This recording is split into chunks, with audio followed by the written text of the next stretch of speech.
To new beginnings, Jared toasted with his mistress at the five-star restaurant. What he didn't know was that his ex-wife was at a table across the room, and she wasn't alone. "Mommy!" 4 children ran through the restaurant, jumping into a woman's arms. Jared turned to look, and his glass slipped. It was Caitlin, and the 4 children had his face, every single one. His mistress followed his gaze. "Jared, why do those kids look exactly like you?" Caitlin looked up, finally noticing him. She smiled. "Happy Valentine's Day, Jared. Say hello to your children." But before we dive into the full story, let me know where you're watching from and what time it is. Now, subscribe to the channel and let's get started. You look so beautiful tonight. Jared Williams smiled across the table at Nicole Patterson. The candlelight made her dark eyes glow. She wore a red dress that she bought just for tonight. Valentine's Day, February 14th. The most romantic night of the year.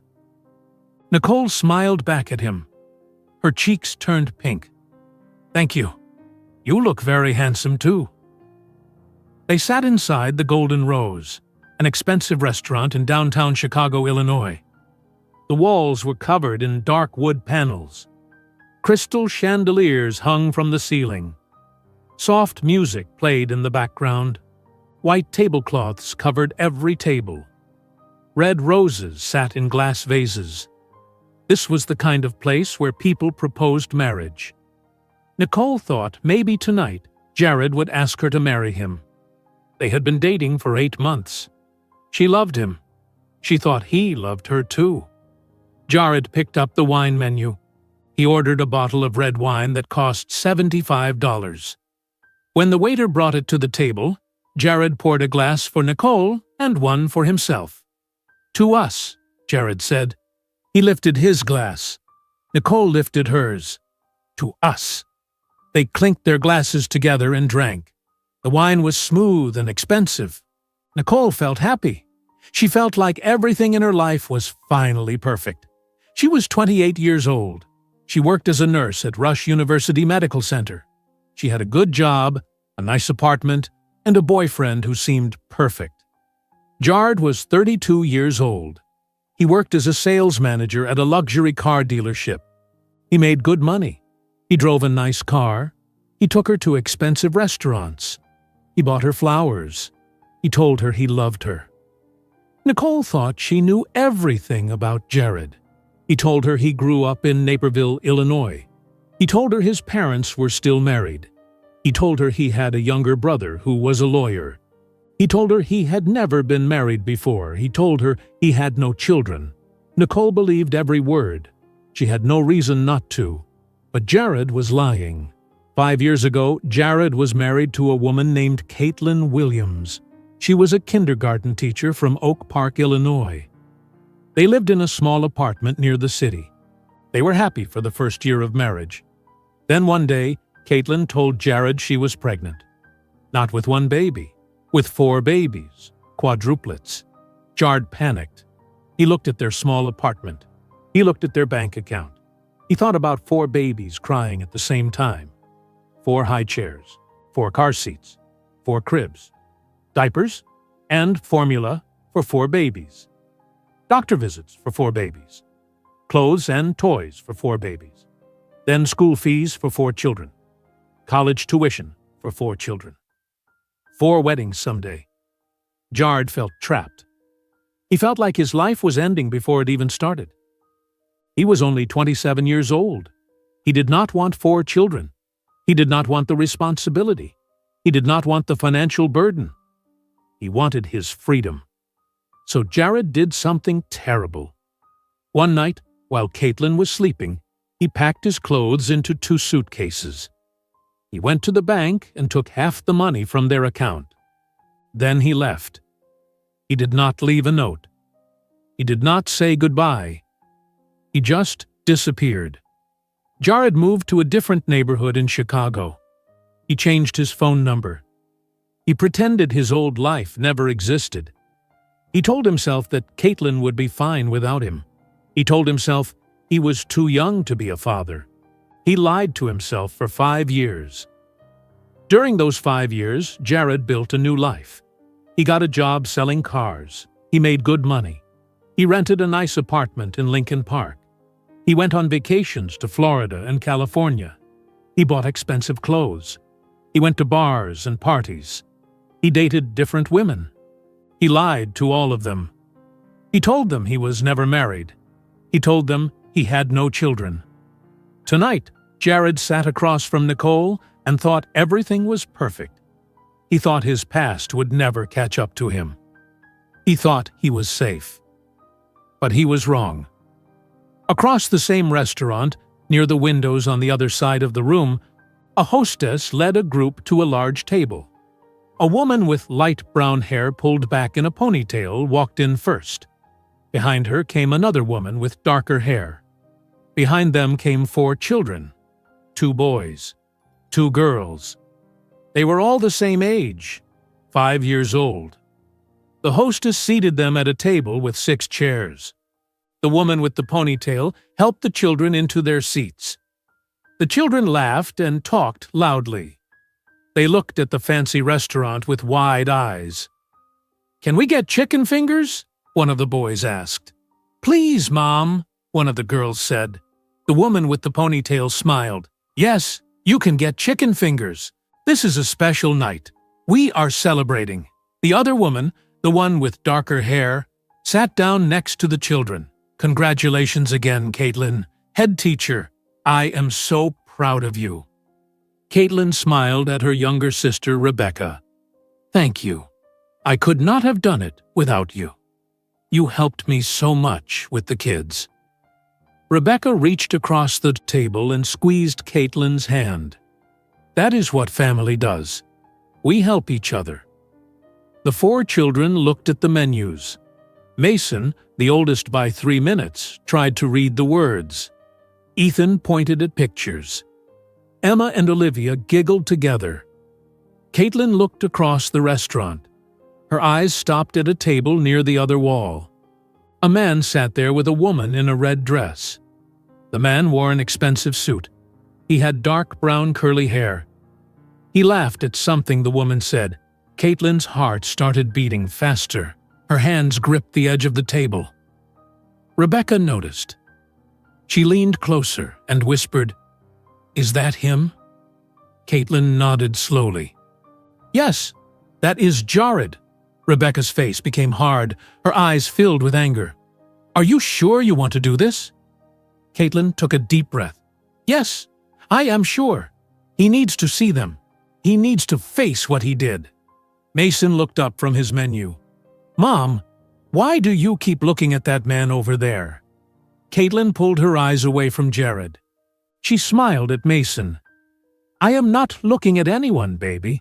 Just eat your dinner. Do not worry about anything." Mason frowned, but went back to his menu. He was a smart boy. He knew when his mother was upset about something. Across the restaurant, Jared did not notice Caitlin or the children. He was too focused on Nicole. He held her hand across the table. He told her about his plans for the future. He talked about maybe buying a house someday, maybe getting a dog, maybe taking a trip to Europe. He made promises he thought he could keep. He did not know his past was sitting 30 feet away. The waiter brought dessert to Jared's table.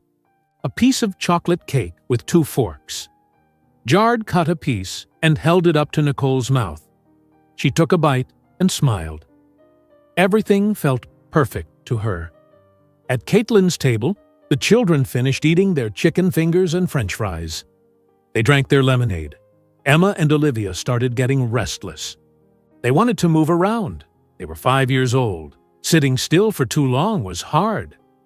"Mom, can we go look around?" Emma asked. "Please," Olivia added. Caitlin looked at her children. Mason, Ethan, Emma, and Olivia. They looked so much like their father. Same dark brown curly hair, same brown eyes, same dimples when they smiled. Anyone who saw them next to Jared would know immediately they were his children. Caitlin took a deep breath. This was the moment she had been planning for weeks. She knew Jared came to this restaurant every Valentine's Day. She made a reservation at the same time. She brought the children. She waited for the right moment. Now it was time. "Okay," Caitlin said to the children. "You can run around for a minute, but stay where I can see you."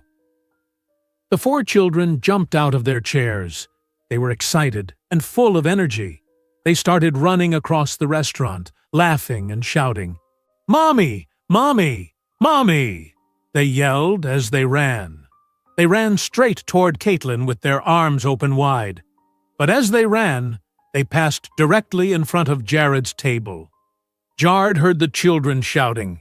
He turned his head to look at them. 4 children running across the restaurant. 2 boys, 2 girls. They had dark brown curly hair. They had brown eyes. They had dimples. They looked exactly like him. Jared's hand opened. His wine glass fell from his fingers. It hit the floor and shattered into pieces. Red wine splashed across the white tablecloth and dripped onto the floor. The entire restaurant became quiet. Everyone turned to look.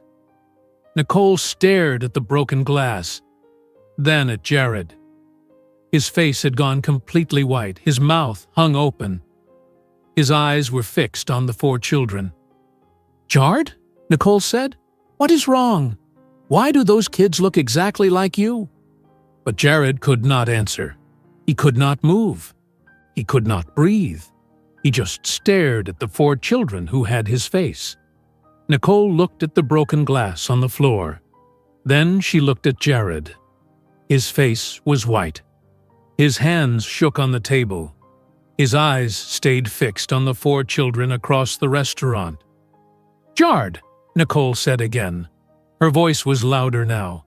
"Why do those children look exactly like you?" Jared opened his mouth, but no words came out. His throat felt dry. His heart pounded so hard he thought everyone in the restaurant could hear it. The 4 children jumped into Caitlin's arms at her table. She hugged them all at once. Then she stood up slowly. Rebecca stood up next to her. Caitlin took Mason's hand and Emma's hand. Rebecca took Ethan's hand and Olivia's hand. They started walking across the restaurant, toward Jared's table. Every person in the restaurant stopped eating. Everyone stopped talking. They all watched Caitlin and the 4 children walk across the room. The only sound was the soft music playing in the background and the children's shoes on the floor. Jared watched them come closer. He wanted to run. He wanted to disappear. But his legs would not move. He just sat there, frozen in his chair. Caitlin stopped directly in front of Jared's table. She looked down at him. Her face was calm. She did not look angry. She did not look sad. She just looked at him with steady green eyes. Then she spoke. Her voice was clear and loud enough for everyone nearby to hear. "Happy Valentine's Day, Jared. Say hello to your children." Nicole's mouth dropped open. She looked at Caitlin, then at the 4 children, then at Jared. "What is she talking about? Who is this woman?" Jared tried to speak. I do not know her. This is some kind of mistake." Caitlin smiled. It was not a warm smile. It was cold and calm. She reached into her purse and pulled out her phone. She tapped the screen a few times. Then she turned the phone toward Nicole. "This is our wedding photo," Caitlin said. "That is Jared in his suit. That is me in my white dress. We got married 6 years ago at a church in Oak Park, Illinois." Nicole stared at the photo. Her hands started shaking. Caitlin swiped to another photo. "This is our marriage certificate. See both our names? Jared Williams and Caitlin Williams." Nicole's eyes filled with tears. No, this cannot be real." Caitlin swiped to another image. "These are the hospital records from Northwestern Memorial Hospital. The date is March 3rd, 5 years ago. That is when I gave birth to quadruplets. Mason, Ethan, Emma, and Olivia. The 4 children stood quietly next to their mother. They looked confused. They did not understand what was happening. Caitlin put her phone back in her purse. She looked at Nicole with kind eyes. "I am sorry you had to find out this way, but you deserve to know the truth about the man you are dating." "What truth?" Nicole whispered. Tears ran down her face. Caitlin spoke slowly and clearly. "Jared and I were married. When I was 3 months pregnant with these 4 children, he left. He left while I was sleeping. He took half our money from the bank. He changed his phone number. He moved away. He never called me. He never sent money to help raise these children. He never sent a birthday card. He never came to see them. Not once in 5 years. He completely disappeared." Nicole turned to look at Jared. Her face was wet with tears. "Is this true?" Jared stared at the table. He could not look at her. He could not look at anyone. "Jared," Nicole's voice broke, "is this true? Do you have 4 children? Were you married?" Jared said nothing. His silence was the only answer Nicole needed. Nicole stood up from her chair. Her whole body was shaking. She picked up her glass of water. Then she threw the water directly in Jared's face. The cold water hit Jared's face and dripped down onto his expensive suit. He did not move. He just sat there with water dripping from his hair. "You are a liar," Nicole said. Her voice was quiet, but everyone heard it. "You told me you were never married. You told me you had no children. You lied about everything." Nicole grabbed her purse from the chair. She looked at Caitlin. "I am so sorry. I did not know. I would never have dated him if I knew." Caitlin nodded.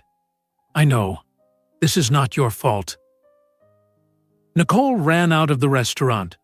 Her red dress disappeared through the front door. The door closed behind her. The entire restaurant was completely silent. Everyone stared at Jared. Some people whispered to each other. Some people took out their phones and started recording. A woman at a nearby table shook her head in disgust. Jared sat in his chair with water dripping from his face. Pieces of broken wine glass lay on the floor around his feet. His hands rested on the table. He still could not look up. Caitlin stood in front of him with all 4 children. She did not yell. She did not cry. She just spoke in a calm, steady voice. "These are your children, Jared. Mason is the oldest, then Ethan, then Emma, then Olivia. They are 5 years old. They were born on March 3rd, 5 years ago. You were not there." Jared slowly lifted his eyes. He looked at the 4 children. They stared back at him. He saw his own face in their faces. His dark brown eyes, his curly hair, his dimples. They were his children. There was no denying it. "I raised them alone," Caitlin continued. "I worked 2 jobs. During the day, I taught kindergarten at Lincoln Elementary School. At night, I tutored students. I worked 6 days a week, sometimes 7 days. My sister Rebecca helped me take care of the children, but it was never enough." Rebecca stepped forward. Her face was hard with anger. There were nights when Caitlin cried herself to sleep because she did not have enough money to pay rent. There were days when she did not eat so the children could have food. Caitlin put her hand on Rebecca's arm. "It is okay." She looked back at Jared. "I am not here to make you feel guilty. I am here to show you what you ran away from. I am here to show you what you lost." Mason, the oldest boy, looked up at Jared. His small arms were crossed over his chest. His face looked serious. Too serious for a 5-year-old. Ethan hid partly behind Caitlin's leg. He peeked out at Jared with wide, scared eyes. Emma held Olivia's hand tightly. Both girls stood very still. They did not understand who this man was, or why their mother was talking to him. "While I was working 2 jobs and struggling to buy diapers," Caitlin said, "you were living in a nice apartment in Lincoln Park. You were driving a nice car. You were going on vacations. You were taking women to expensive restaurants. You were pretending you had no responsibilities. You were pretending we did not exist." A man at a table nearby said loudly, "What kind of man abandons his own children?" A woman at another table said he should be ashamed. Jared felt every eye in the restaurant on him. He felt the weight of their judgment. He wanted to disappear. He wanted the floor to open and swallow him. Caitlin took a deep breath. "I do not need you, Jared. I never needed you. I raised these children without you, and I will continue to raise them without you. But they have a right to know who their father is, even if their father is a coward." She turned to leave. Rebecca followed her. The 4 children started to walk away with their mother. But then Mason stopped. He turned around and looked at Jared. His brown eyes were so much like Jared's own eyes. "Mom," Mason said, "who is that man?" Caitlin stopped walking. She looked down at her son. Then she looked at Jared. She knelt down next to Mason so she was at his eye level. She spoke clearly so everyone could hear. "That is your father." The words hit Jared like a physical blow. He felt like all the air left his lungs. Mason looked at Jared with the confusion in his eyes. "What is a father?" Ethan stepped out from behind Caitlin. "Is a father like the dads we see at school?" Emma started crying. She did not understand what was happening, but she felt the tension in the air. Olivia hugged her sister. Caitlin stood up. She held Mason's hand. "Come on, babies. Let us go home." "But Mom," Mason said. He kept looking at Jared. Why did he not come before? Where was he? Caitlin's voice was gentle when she answered her son. "He left before you were born. He made a choice to leave, but that is not your fault. None of this is your fault." Mason looked at Jared one more time. "Why did you leave us?" Jared opened his mouth. He wanted to answer. He wanted to explain. But what could he say? There was no good answer. There was no excuse. Jared said nothing. Mason frowned. Then he turned away and held his mother's hand tightly. Rebecca looked at Jared with pure hatred in her eyes. "You are a coward and a liar. You do not deserve them." Then Caitlin, Rebecca, and the 4 children walked out of the Golden Rose restaurant. The door closed behind them. Jared sat alone at his table. The white tablecloth was stained with red wine. Broken glass lay on the floor. Water dripped from his face onto his expensive suit. Around him, people whispered and stared.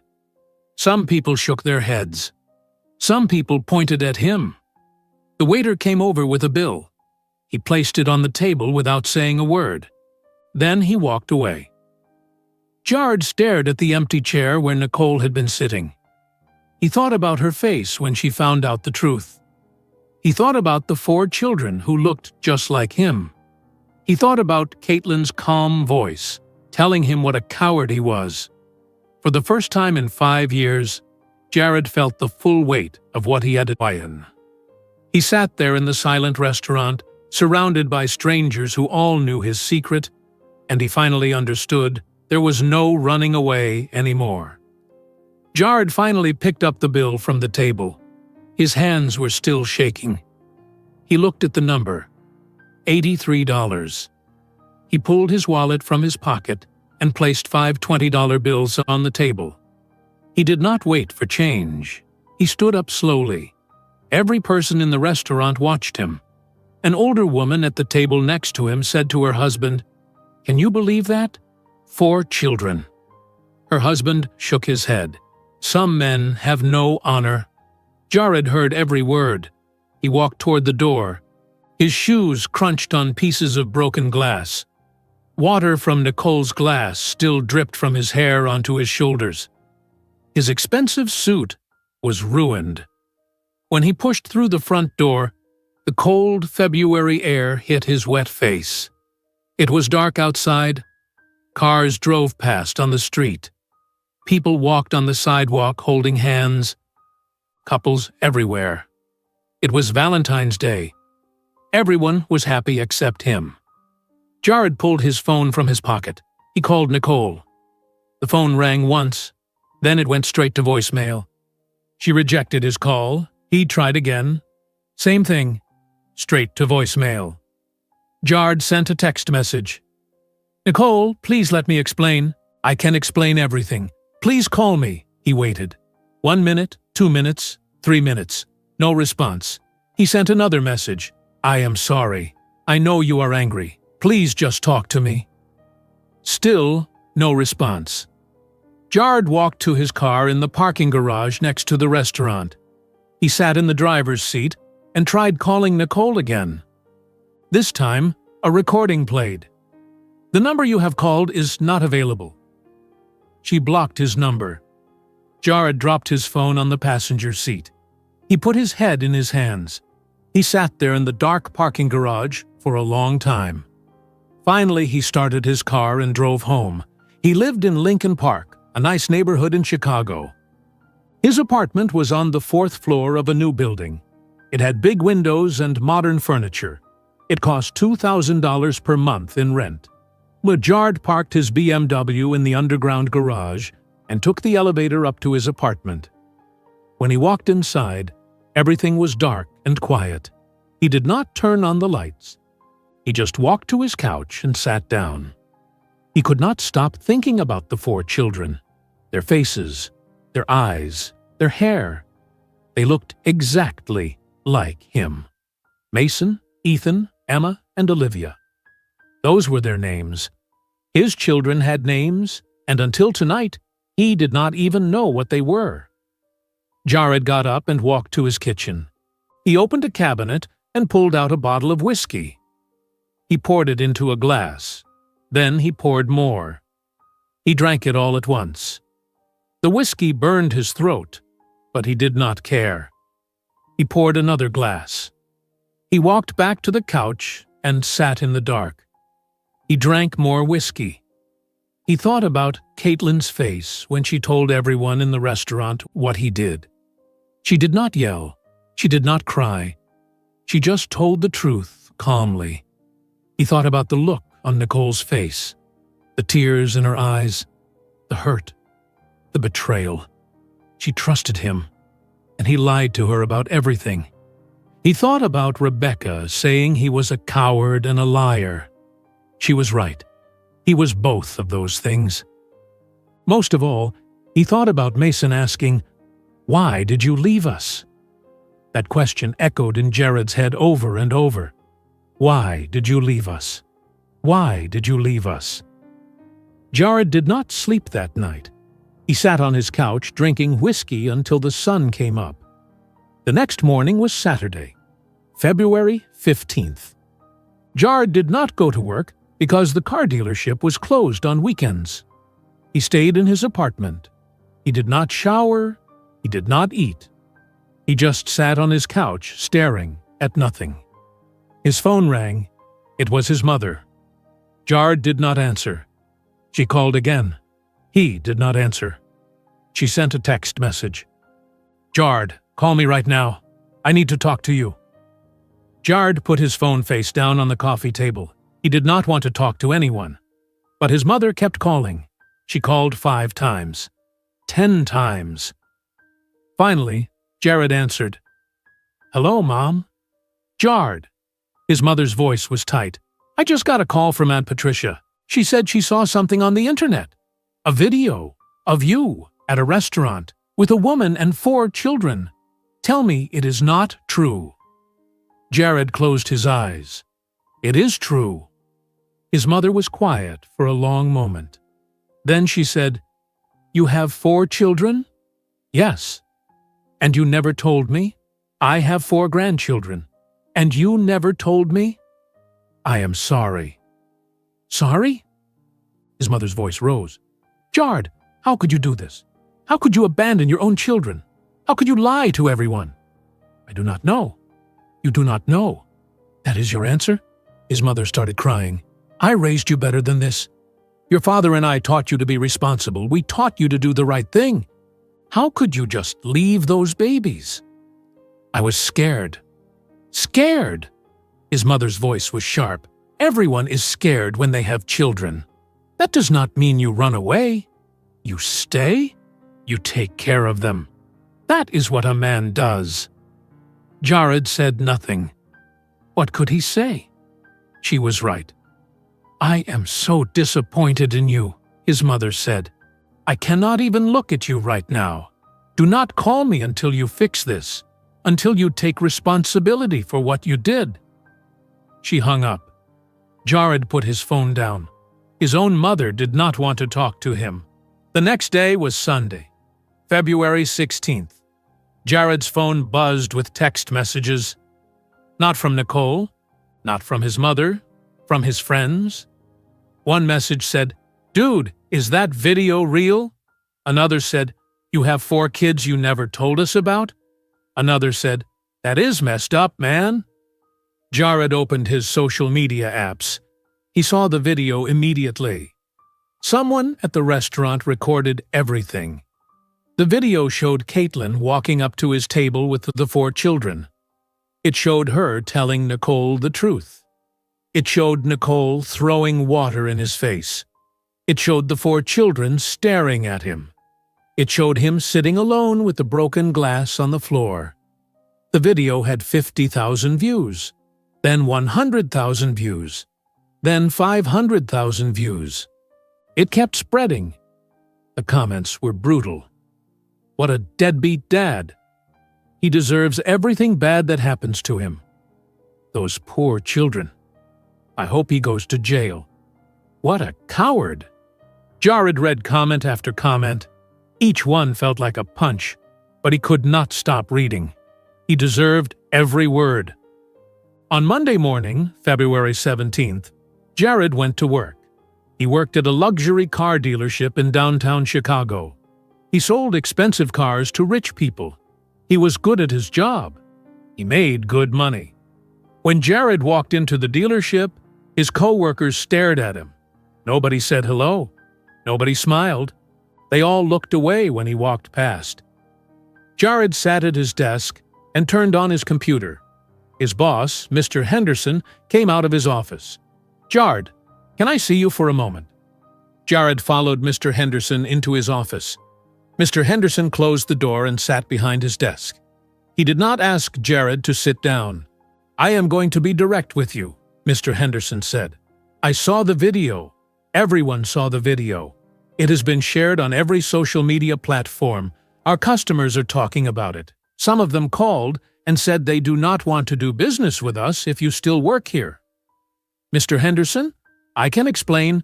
I do not need an explanation. What you did in your personal life is your business. But when it affects my business, it becomes my problem. I am sorry, Jared, but I have to let you go." "You are firing me?" "Yes, effective immediately. Pack your desk. Security will escort you out." Jared stared at his boss. "Please? I need this job. I have bills to pay."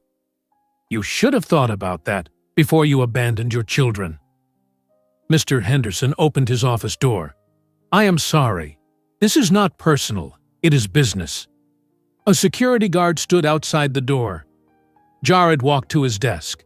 His co-workers watched, but said nothing. He put his few belongings into a box.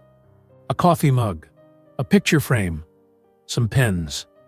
That was all. He did not have much here. The security guard walked Jared to the front door. Jared stepped outside onto the street. It was cold. It was Monday morning. People rushed past going to work. Cars honked. The city was loud and busy. Nobody noticed Jared standing there holding a box of his things. He just got fired. He lost his job because of what he did 5 years ago. His life was falling apart. Jared walked to his car. He put the box in the back seat. He sat in the driver's seat and stared out the windshield. His phone buzzed. He looked at the screen. It was a notification from his bank. He opened it.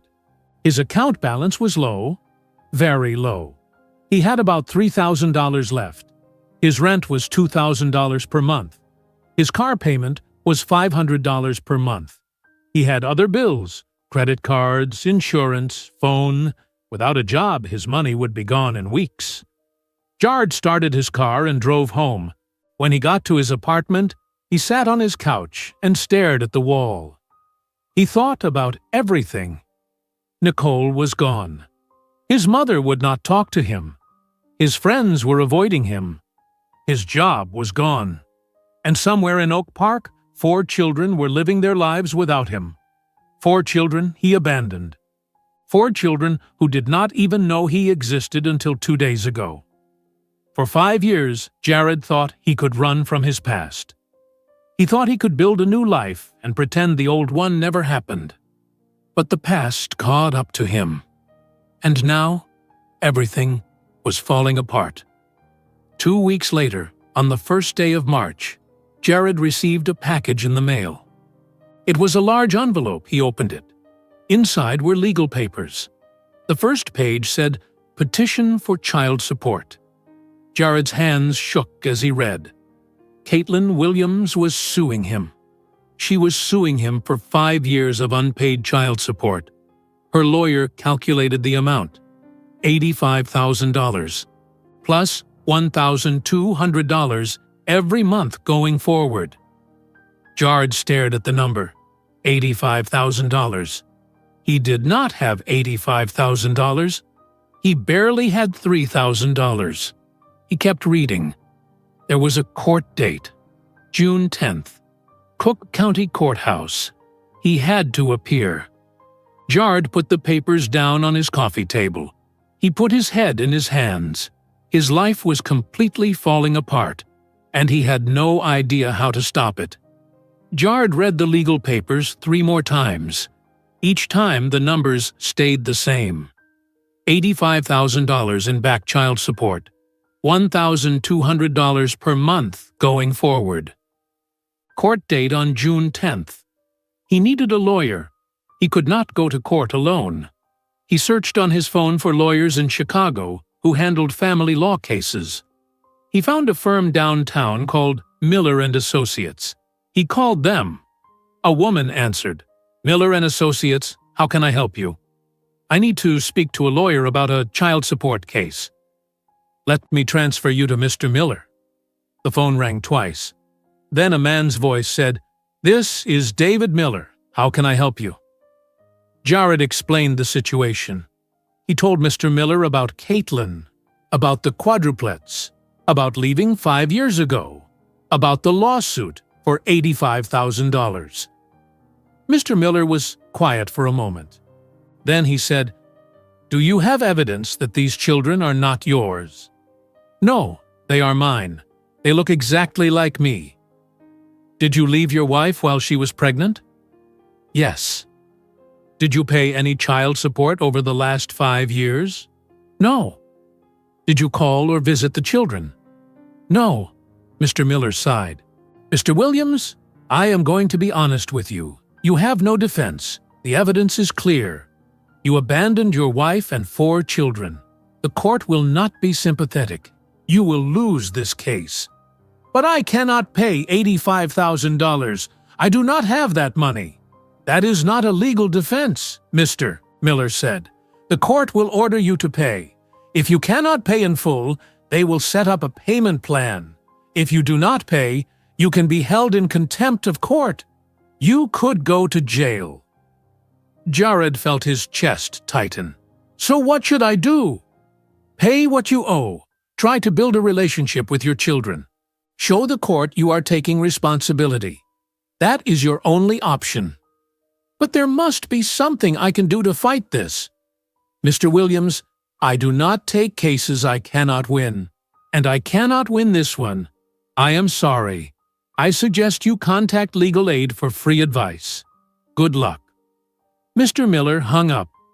Jared sat on his couch, holding his phone. The lawyer would not even take his case. He searched for another lawyer. He found one named Sarah Chen. Her office was in the loop. He called her. Jared explained everything again. Miss Chen listened. Then she said, "I am sorry, Mr. Williams, but I agree with the other lawyer you spoke to. You have no defense. The hospital records prove the children are yours. The marriage certificate proves you were married to Caitlin Williams. The bank records show you took money and left. You will lose this case. There has to be something I can do. You can show up to court. You can admit what you did. You can ask the judge for a payment plan you can afford. You can start paying child support now before the court orders it. That might help show the judge you are serious about taking responsibility." "But $85,000 is what you owe," Miss Chen interrupted. "You had 4 children. You did not support them for 5 years. That money went to feed them, clothe them, house them. Someone had to pay it. Their mother paid it alone. Now it is your turn. I am sorry, but that is the reality of your situation." Jared ended the call. He tried one more lawyer, a man named Robert Foster. Mr. Foster's office was in Oak Park, the same town where Caitlin lived. Jared called and explained everything for the 3rd time. Mr. Foster listened quietly. When Jared finished, Mr. Foster said, "Son, let me tell you something. I have been practicing family law for 30 years. I have seen a lot of cases, but abandoning 4 babies? That is hard to defend. No judge will have sympathy for you. You made your choice 5 years ago. Now you have to live with the consequences. So you will not take my case either? No, I will not take money from you knowing I cannot help you. My advice is the same as what the other lawyers probably told you. Pay what you owe. Show up to court. Take responsibility. Try to be a father to those children. That is all you can do." Jared hung up. 3 lawyers. All 3 said the same thing. He had no defense. He would lose. He had to pay. Over the next 2 weeks, Jared looked for a new job. He applied at 5 different car dealerships. He applied at stores. He applied at restaurants. Every place he applied asked for his name. When they searched his name on the internet, they found the video. The video that had been viewed over 2 million times now. The video that showed him sitting alone while Nicole threw water in his face. The video that showed 4 children staring at him. Nobody called him back. Nobody wanted to hire him. One manager at a restaurant said, "I am sorry, but customers would recognize you. It would be bad for business." Another manager at a store said, "We cannot have someone with your reputation working here." Jared could not find work anywhere. His name was ruined. Everyone knew what he did. By the middle of March, Jared's bank account was nearly empty. He had $800 left. His rent was due. $2,000. He did not have it. His landlord called. "Mr. Williams, I did not receive your rent payment." "I know. I lost my job. Can I have more time?" "I am sorry, but rent is due on the 1st of the month. It is now the 15th. You are 2 weeks late. If you do not pay by the end of this week, I will have to start the eviction process. Please, just give me 1 more month. I am looking for work."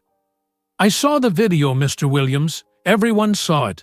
I am sorry, but I cannot have you living in my building. Other tenants are complaining. You have until the end of the week to pay or move out." The landlord hung up. Jared looked around his apartment. His nice apartment with big windows and modern furniture. He could not afford it anymore. He could not pay the rent. He had to leave. Jared decided to sell his car. His BMW. It was worth about $30,000, but he still owed $15,000 on the loan. He took it to a dealership. They offered him $18,000. After paying off the loan, Jared had $3,000 left. He also sold his furniture, his couch, his bed, his television, his dining table. He sold everything on the internet. People came to his apartment and took it away. He made $2,000. Now Jared had $5,000 total. It was all the money he had in the world. He packed his clothes into 2 suitcases. That was all he had left. 2 suitcases of clothes and $5,000. Jared could not afford another apartment in a nice neighborhood. He could not even afford an apartment in a bad neighborhood. He needed something cheap, very cheap. He found a motel on the south side of Chicago, the Red Star Motel. It cost $40 per night, $280 per week, about $1,200 per month. Jared drove there in a taxi because he no longer had a car. The motel was old and ugly. The paint was peeling off the walls. The parking lot was full of potholes. The sign was missing some letters. It said, Re St. R.M. Tell. Jared checked in. The man at the front desk did not ask questions. He just took Jared's money and gave him a key to room 12. Jared walked to his room. It was on the first floor.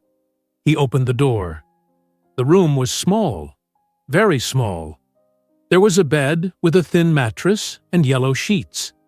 There was a tiny television on a dresser. There was a bathroom with a toilet, sink, and shower. The floor was stained. The walls were stained. There was a smell. Jared did not know what the smell was, but it was bad. He put his 2 suitcases on the bed. He looked around the room. This was his home now. This was what his life had become. Jared sat on the edge of the bed.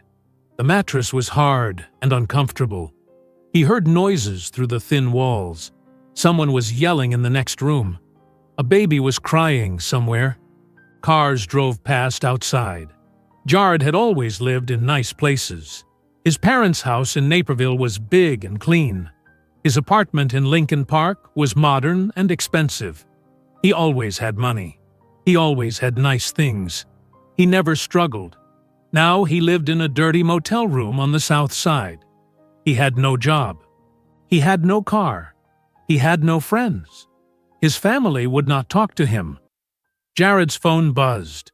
It was a text from his younger brother, Michael. Michael was a lawyer. He lived in downtown Chicago. He was successful and respected. He was everything Jared used to be. The text said, "Mom told me what happened. I saw the video. I cannot believe you did this. Do not call me. I do not want to be associated with you right now." Jared read the message 3 times. Even his own brother did not want to talk to him. He tried calling his friends, the friends he used to go to bars with, the friends he used to watch football games with. He called 6 different people. Nobody answered. He sent text messages.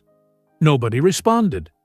Everyone abandoned him, just like he abandoned Caitlin and his children. That night, Jared lay on the hard bed in the motel room. He stared at the ceiling. There was a brown water stain above him. The television did not work. The heater made strange noises.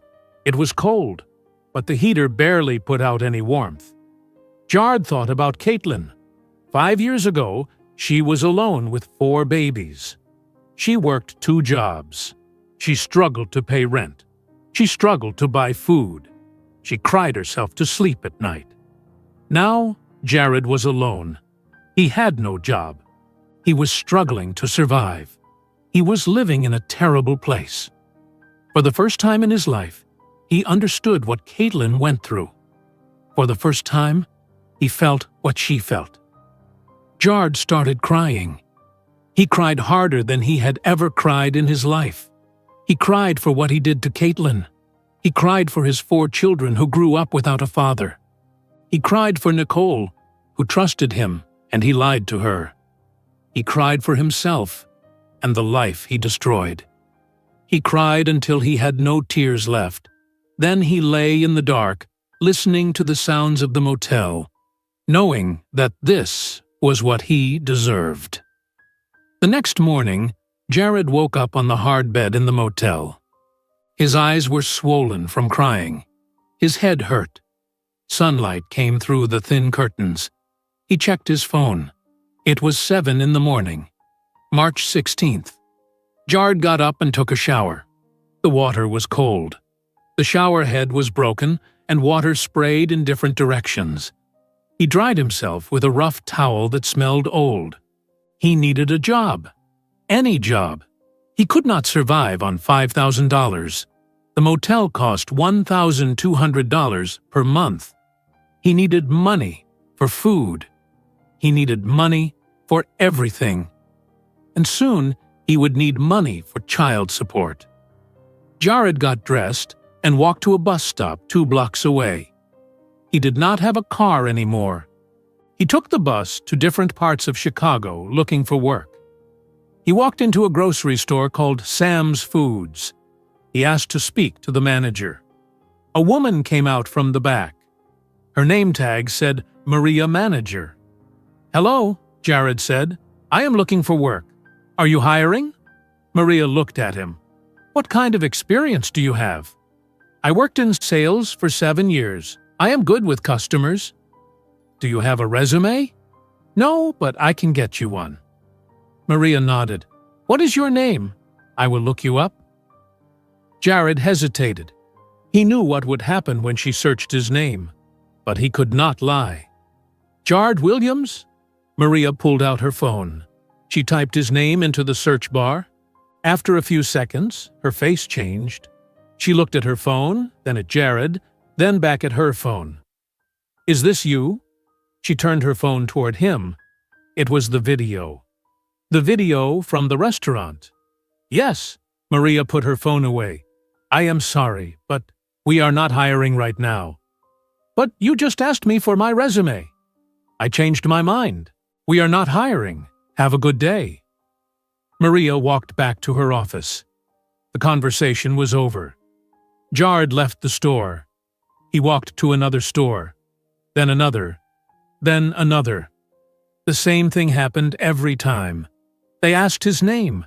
They searched it on their phones. They saw the video. They said they were not hiring. By the end of the day, Jared applied at 12 different places. Nobody would hire him. The next day, he tried again. He went to restaurants. He went to clothing stores. He went to a gas station. He went to a hardware store. Same result. Nobody wanted him. On the third day, Jared took the bus to Cicero, Illinois. Cicero was a town just outside Chicago. It was not a nice area, but Jared was desperate. He saw a large warehouse with a sign that said, "Chicago Distribution Center now hiring." Jared walked inside. There was a small office near the entrance. A man sat behind a desk. He was about 50 years old, with gray hair and tired eyes. "Can I help you?" the man asked. "I saw the sign. You are hiring?" "Yeah, we always need people. The work is hard. A lot of people quit. You done warehouse work before?" "No, but I can learn. I need a job." The man looked Jared up and down. "You look like you worked in an office. Why you want to work in a warehouse?" "I lost my job. I need money." The man nodded. "What is your name?" "Jared Williams." The man wrote it down on a piece of paper. He did not search it on his phone. He did not look it up on the internet. He just wrote it down. "You got a criminal record?" "No." "You can work night shift? 10 at night to 6 in the morning?" "Yes." "You can lift 50 pounds? "Yes." The man stood up. "Okay, you start tonight. Be here at 9:45. Shift starts at 10 sharp. You are late, you are fired. You do not show up, you are fired. You understand?" "Yes, thank you." "Do not thank me yet. You will see how hard it is." The man handed Jared a paper. "Fill this out. Bring it tonight." Jared took the paper. It was a job application. He finally had a job. That night, Jared arrived at the warehouse at 9:30. He wanted to be early. He wore jeans and an old t-shirt. He filled out the application and gave it to the man at the desk. "My name is Frank," the man said. "I am the night supervisor. You do what I say when I say it. No excuses, you understand?" "Yes, sir." Frank took Jared into the warehouse. It was huge. The ceiling was very high. There were rows and rows of metal shelves filled with boxes. Forklifts drove around. Men and women in work clothes carried boxes and loaded trucks. "Your job is simple," Frank said. "You take boxes from the shelves. You load them on trucks. The trucks leave. More trucks come. You do it again. You get 2 15-minute breaks and 1 30-minute lunch break. You work 8 hours. You get paid $15 per hour. $15 per hour. 8 hours per night. That was $120 per night. 5 days per week. $600 per week. About $2,500 per month before taxes. After taxes, maybe $2,000. "When do I get paid?" Jared asked. "Every 2 weeks. Direct deposit. You got a bank account?" "Yes." "Good. Start working." Jared worked that night. He picked up boxes. Heavy boxes. He carried them to trucks. His arms hurt. His back hurt. His legs hurt. By the first break, he was sweating and exhausted. By lunch, his whole body ached. By the end of the shift at 6 in the morning, Jared could barely walk. He took the bus back to the Red Star Motel. His body hurt everywhere. He fell onto the bed and slept until 3 in the afternoon. He woke up and ate cheap food. Ramen noodles. That was all he could afford. One package of ramen noodles cost 25 cents. He ate 2 packages. His dinner cost 50 cents. Jared worked at the warehouse 5 nights per week, Monday through Friday. Every night was the same. Lift boxes, load trucks. His hands got blisters. His back hurt all the time, but he kept working. He had no choice. 2 weeks later, Jared got his first paycheck.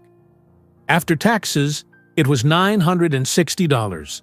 Not much, but it was something. The court date was June 10th. That was still 3 months away. But the legal papers said if Jared started paying child support before the court date, it would look better to the judge. Caitlin's address was on the legal papers. Oak Park, Illinois. Jared went to the post office. He bought a money order for $1,200. That was what the papers said he should pay per month. It was more than half his paycheck, but he sent it anyway. He wrote on the money order, "Child support for Mason, Ethan, Emma, and Olivia. March payment." He mailed it to Caitlin's address. Now Jared had almost no money left. After paying for the motel, after buying food, after sending child support, he had about $100 left. That was all. $100 to last 2 weeks until his next paycheck. Jared ate ramen noodles every day. Sometimes he ate peanut butter sandwiches. That was all he could afford. The legal papers also said if Jared wanted visitation rights with his children, he had to attend parenting classes. Jared searched online for classes in Chicago. He found a program at a community center in Oak Park. The classes were free. They met every Tuesday night from 7 to 9. Jared signed up. The first class was on Tuesday, March 25th. That Tuesday, Jared took the bus to Oak Park after his shift at the warehouse. He was tired and dirty from work, but he went anyway. The community center was a small brick building. Inside, there was a room with chairs arranged in a circle. A woman stood at the front. She was about 60 years old, with short gray hair and kind eyes. "Hello, everyone. My name is Mrs. Green. Welcome to parenting class." There were 8 people in the class, 7 women and Jared. All the women stared at him. One woman leaned over to another and whispered something. They both looked at Jared. He knew they recognized him from the video. Mrs. Green started the class. She talked about how to communicate with children, how to listen to them, how to set boundaries, how to show love. Jared listened carefully. He took notes on his phone. He wanted to learn. He wanted to be better. At the end of class, Mrs. Green said, "Remember, being a parent is about showing up. It is about being consistent. Children need to know they can count on you." Those words hit Jared hard. Showing up. Being consistent. He never did that for his children. He never showed up. He was the opposite of consistent. He disappeared. After class, Jared walked outside. He sat on a bench near the bus stop. He thought about his children, Mason, Ethan, Emma, and Olivia. He had not seen them since Valentine's Day. That was over a month ago. He did not know if he would ever see them again. Jared pulled out his phone. He opened the Notes app. He started typing. He wrote a letter to Caitlin. Dear Caitlin, I know words cannot fix what I did. I know I hurt you. I hurt our children. I made the worst choice a man can make. I ran when I should have stayed. I lied when I should have told the truth. I am not asking you to forgive me. I know I do not deserve forgiveness, but I am asking for a chance to meet my children, not as a stranger, as their father. I am working hard. I am paying child support. I am taking parenting classes. I am trying to be better. Please give me one chance. Jared. He read the letter 10 times. Then he copied it. He went to the post office the next day. He wrote the letter by hand on paper. He put it in an envelope. He mailed it to Caitlin's address. Then he waited. 1 week passed. No response. 2 weeks passed. No response. 3 weeks passed. Still nothing.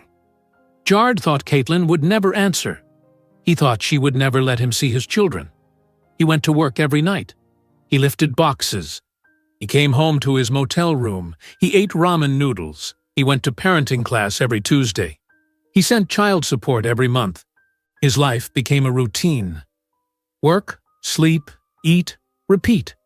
He had no friends, no family, no one.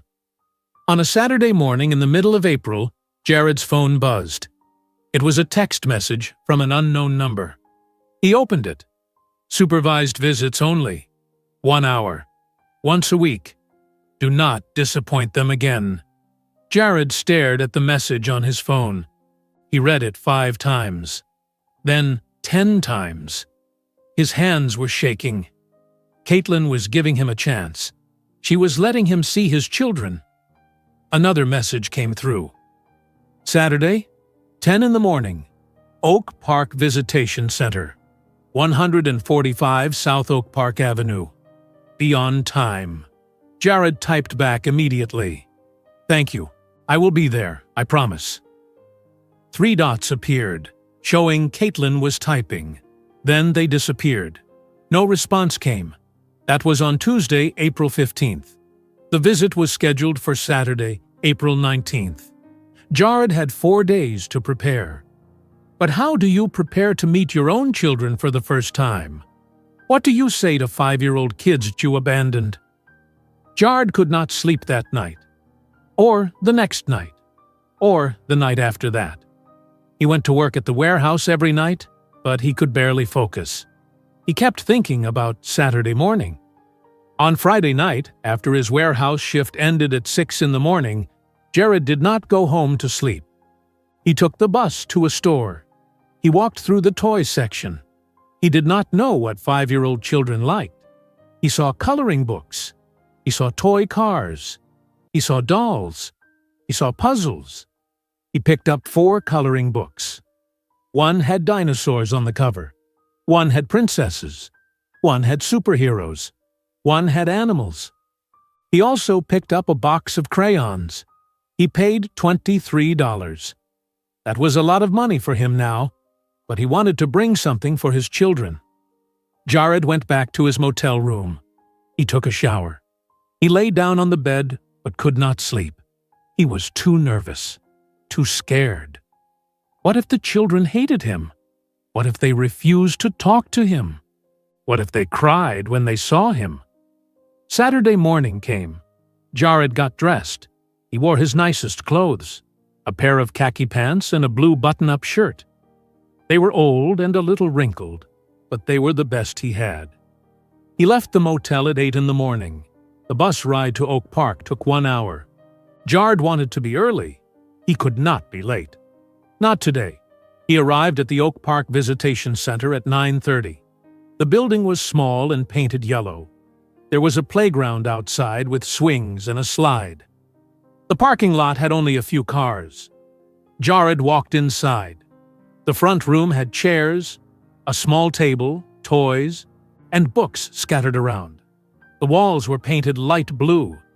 There were pictures of families on the walls, children smiling, parents hugging their kids. A woman sat behind a desk near the entrance. She was about 40 years old with brown hair pulled back. Her name tag said, Mrs. Henderson, Social Worker. "Can I help you?" she asked. "Yes, my name is Jared Williams. I have a visit scheduled for 10 o'clock. Mrs. Henderson looked at a clipboard. "Yes, I have you here. This is your first visit?" "Yes." "Okay, let me explain the rules. You will have 1 hour with the children. You must stay in this building. You cannot take them outside. You cannot give them your phone number or address. I will be in the room with you the entire time, taking notes. If you say or do anything inappropriate, the visit will end immediately. Do you understand?" "Yes, I understand." You cannot make promises you cannot keep. Do not tell them you will see them every day if that is not true. Do not tell them you will buy them things you cannot afford. Children need consistency and honesty. Can you do that?" "Yes." Mrs. Henderson studied Jared's face. "I saw the video. I know what you did. I want you to understand something. I am here to protect these children. If you hurt them in any way, emotionally or physically, you will never see them again. This is their chance to know their father. Do not ruin it." "I understand. I will not hurt them." "Okay, sit down and wait. They will be here at 10. Jared sat in one of the chairs. He put the bag with the coloring books next to him. He watched the clock on the wall. 9:40, 9:45, 9:50, 9:55. At exactly 10 o'clock, the front door opened. Caitlin walked in first. Behind her came 4 children: Mason, Ethan, Emma, and Olivia. They all wore matching blue shirts and jeans. Their curly brown hair was neatly combed.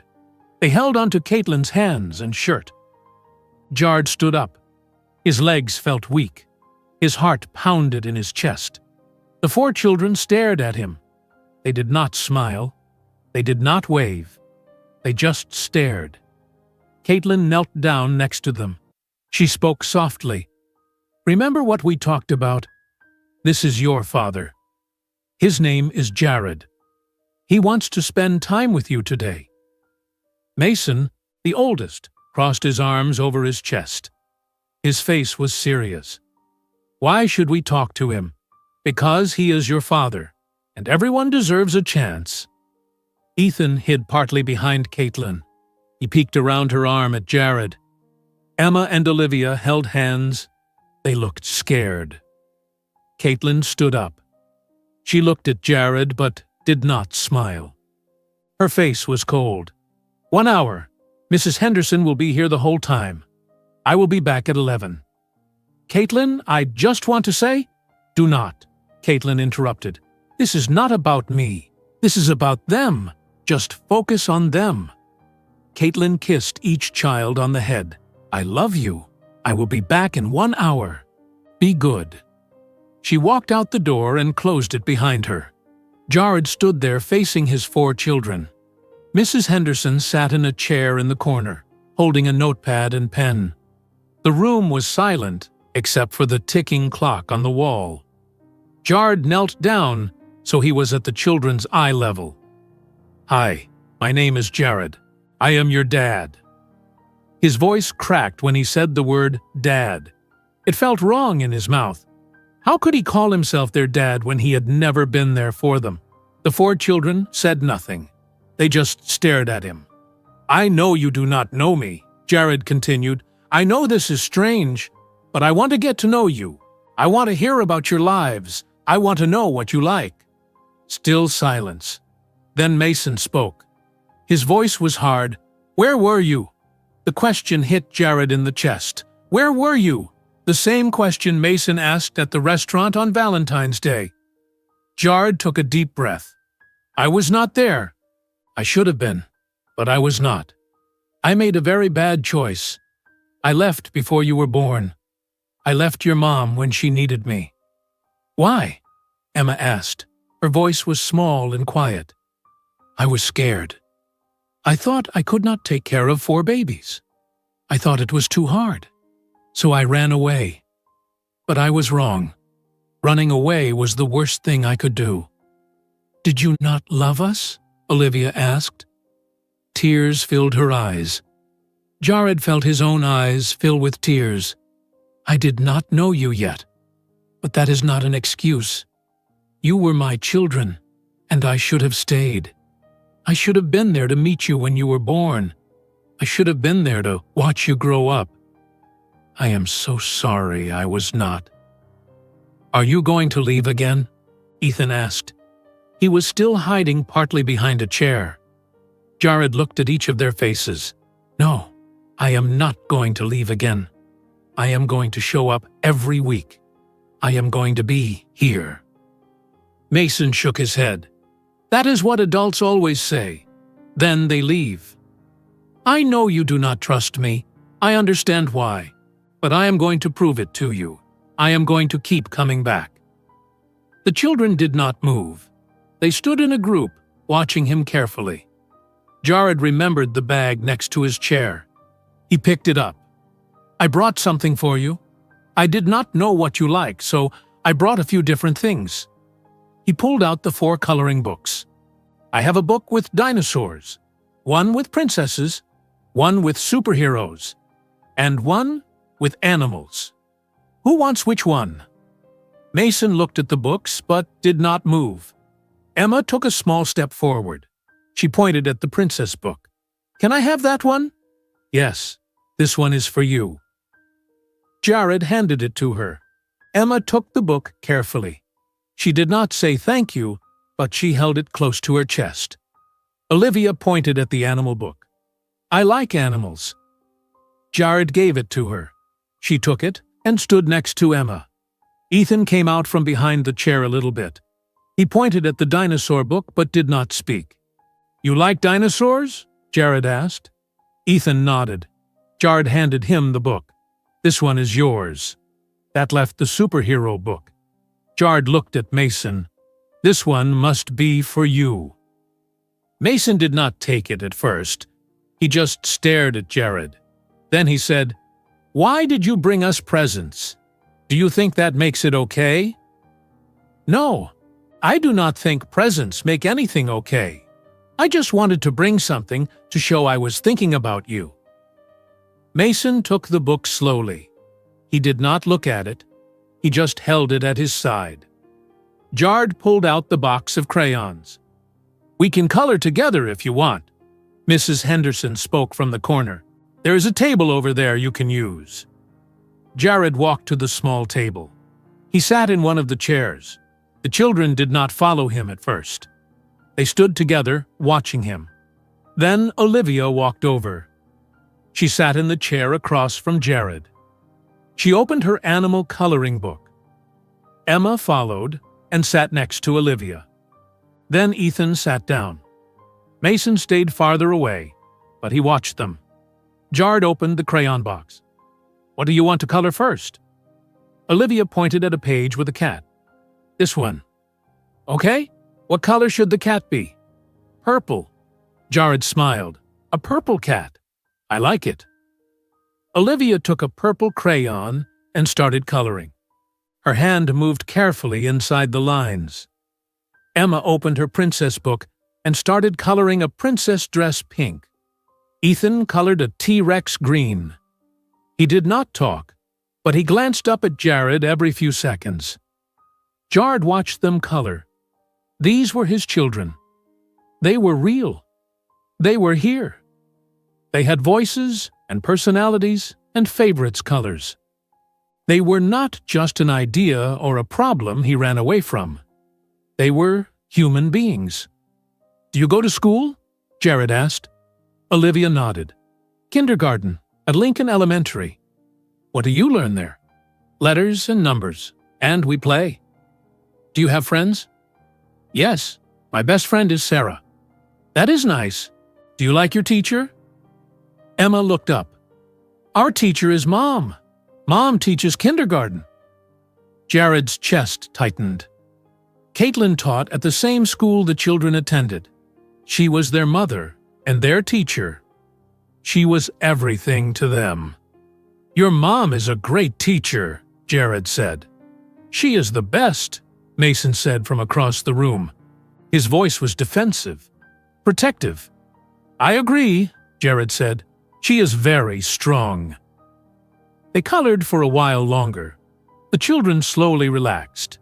They talked about school, about their Aunt Rebecca, about their favorite foods. Ethan liked pizza. Emma liked macaroni and cheese.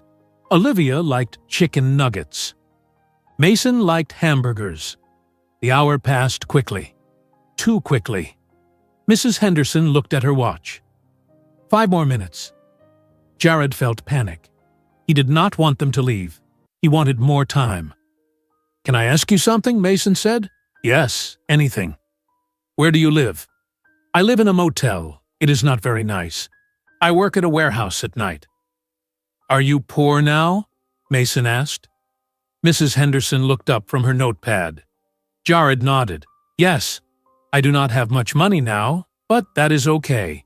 I am working hard. Good, Mason said. Mom did not have money either.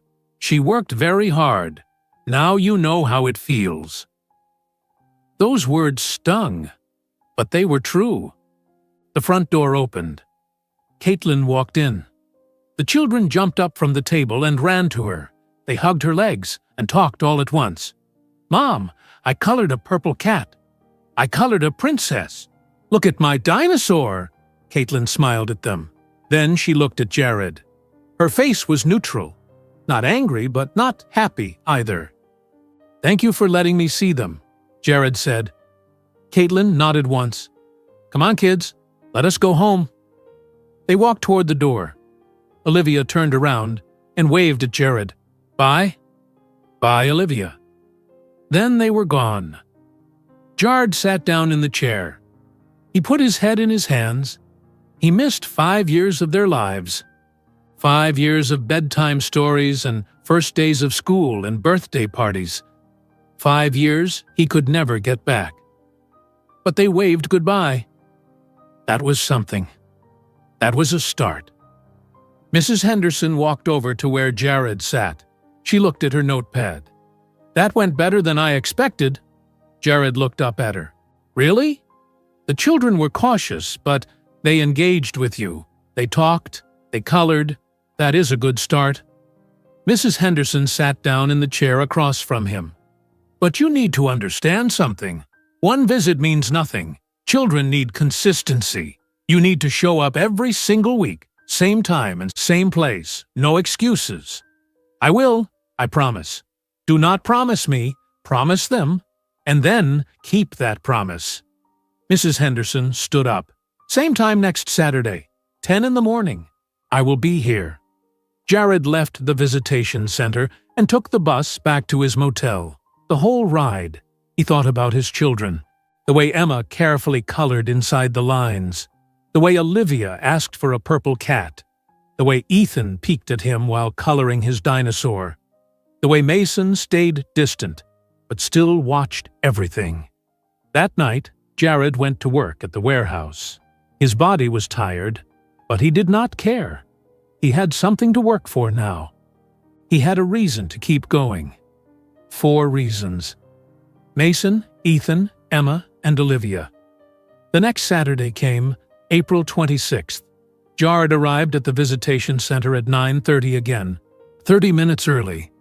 Mrs. Henderson was already there. You are early again, she said. I do not want to be late. At 10 o'clock, Caitlin arrived with the children. This time they did not hide behind her as much. Emma ran inside first. Did you bring more coloring books? Jared smiled. No, but we can use the same ones from last time. Okay. They sat at the table again. This time, Mason sat with them instead of staying far away. He still did not talk much, but he was closer. During the second visit, Ethan showed Jared a drawing he made at school. It was a picture of his family, his mom, his siblings, and his Aunt Rebecca. "This is very good," Jared said. "You are a good artist." "Thank you," Ethan said quietly. Jared noticed he was not in the picture. That made sense. He was not part of their family yet. Maybe he never would be. But at least Ethan was talking to him now. Every Saturday, Jared showed up. May 3rd, May 10th, May 17th, May 24th. He was never late. He never canceled. Even when he worked all night at the warehouse and his body ached and he was exhausted, he still took the bus to Oak Park and showed up. On the third visit, Emma sat on Jared's lap while he read her a book from the center's bookshelf. It was a story about a princess and a dragon. Emma asked questions about every page. Why is the dragon sad? Because he is lonely. He has no friends. That is sad. I would be his friend. That is very kind of you, Emma. On the fourth visit, Olivia showed Jared her loose tooth. She wiggled it with her tongue. Look, it is almost ready to come out. Wow, have you lost any teeth before? No, this is my first one.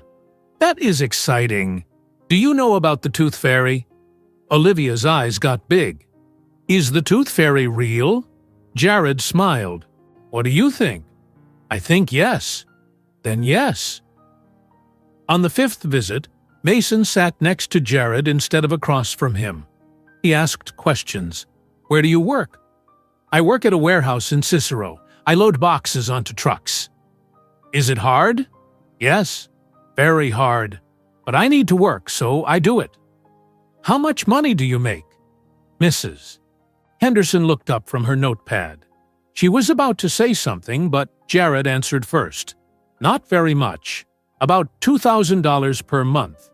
I pay $1,200 for child support. I pay $1,200 for my motel room. That does not leave much for food or anything else. Mason nodded. Mom had no money either. She worked all the time. Sometimes we ate macaroni and cheese for dinner 3 days in a row, because that is all we had. Jared felt his chest tighten. I am so sorry. That is my fault. I should have been there to help. Mason looked at Jared. His eyes were serious. Yes, you should have. Every Tuesday night, Jared still went to parenting class. Mrs. Green taught about patience, about listening, about building trust. Jared took notes on everything. He wanted to learn how to be a good father. The other women in the class slowly warmed up to him. At first, they avoided him. But after a few weeks, one woman named Patricia started talking to him. I saw you at the visitation center last Saturday, Patricia said. I was there with my daughter. You were with 4 kids. Yes, quadruplets. I saw the video. I know what you did. But I also see you here every week. That means something. I am trying to be better. That is all any of us can do. Every month, Jared sent child support to Caitlin. $1,200. On time. Every single time. After paying child support and rent, Jared had about $600 left for everything else. Food, bus fare, soap, toothpaste, everything. He ate ramen noodles. He ate peanut butter sandwiches. He bought the cheapest food he could find. His life became a pattern. Work at the warehouse 5 nights per week. Sleep during the day. Parenting class on Tuesday nights. Visit the children on Saturday mornings. Send child support on the 1st of every month. That was his entire life.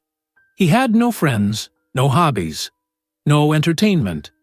Just work and his children. But slowly, the children began to trust him more. On the 8th visit, Emma brought a picture she drew at home. It was a picture of a flower. "This is for you," she said. Jared felt tears in his eyes. "Thank you, Emma. This is beautiful. Can I keep it?" "Yes." Jared folded the picture carefully and put it in his pocket. Later, he hung it on the wall in his motel room. It was the only decoration he had. On the 10th visit, Ethan asked, "Do you have a car?" "No, I sold my car. I take the bus everywhere now." "Why did you sell it?" "I needed money to pay bills, and to send money to your mom for you and your brother and sisters." Ethan thought about that. "The bus is okay. We take the bus sometimes too. Maybe someday I will get another car. Then maybe I can drive you somewhere." Ethan smiled. It was the first time Jared saw him smile. On the 12th visit, Olivia told Jared about her soccer team. "I play on Saturdays, but not at 10, at 1 o'clock. "Do you like soccer?" "Yes, I am fast. I run faster than everyone." "I would love to see you play someday. Maybe you can come watch." "I would like that very much." After every visit, Mrs. Henderson wrote notes in her reports. After 12 weeks, she wrote a summary for the court. Jared asked if he could read it. Mrs. Henderson showed him the paper. It said, "Jared Williams has attended every scheduled visit. He is never late. He engages appropriately with the children. He is patient and kind. He does not make promises he cannot keep. The children are slowly building trust with him. I recommend continuing supervised visits." "This is good?" Jared asked. "This is very good. I will send this to the court and to Caitlin's lawyer. It will help your case." The court hearing was scheduled for June 10th. That was coming soon. Jared was nervous. He did not have $85,000 to pay in back child support. He did not even have $5,000. But at least he had these reports from Mrs. Henderson. At least he could show the judge he was trying. On the 14th visit, something changed. Mason brought a piece of paper. He colored it at home. It was a picture of people. He showed it to Jared. "I drew this in art class at school. It is my family." Jared looked at the picture. Caitlin was in the center. Mason, Ethan, Emma, and Olivia stood around her. Aunt Rebecca was there too. And on the edge of the paper, slightly separated from the others, was another person. A man with dark curly hair. "Who is that?" Jared asked, even though he already knew. "That is you. You are part of us now." Mason looked at Jared with serious eyes. "But if you leave again, I will never forgive you. Do you understand?" Jared felt tears run down his face. He did not try to hide them. "I understand. I will not leave, I promise." "Okay." Mason handed him the picture. "You can keep this." Jared held the picture with both hands. He stared at it. Mason drew him into the family picture. He was part of them now, not close, not fully trusted yet, but he was there. He was included. "Thank you, Mason. I will keep this forever." That night, Jared hung the picture next to Emma's flower drawing in his motel room. He looked at it for a long time before he went to work. 3 days later, Jared received a text message from Caitlin. It was only the second time she contacted him directly. "Mrs. Henderson sent me her reports. She says you are doing well. I am allowing longer visits, 2 hours instead of 1, starting next Saturday." Jared read the message 5 times. 2 hours.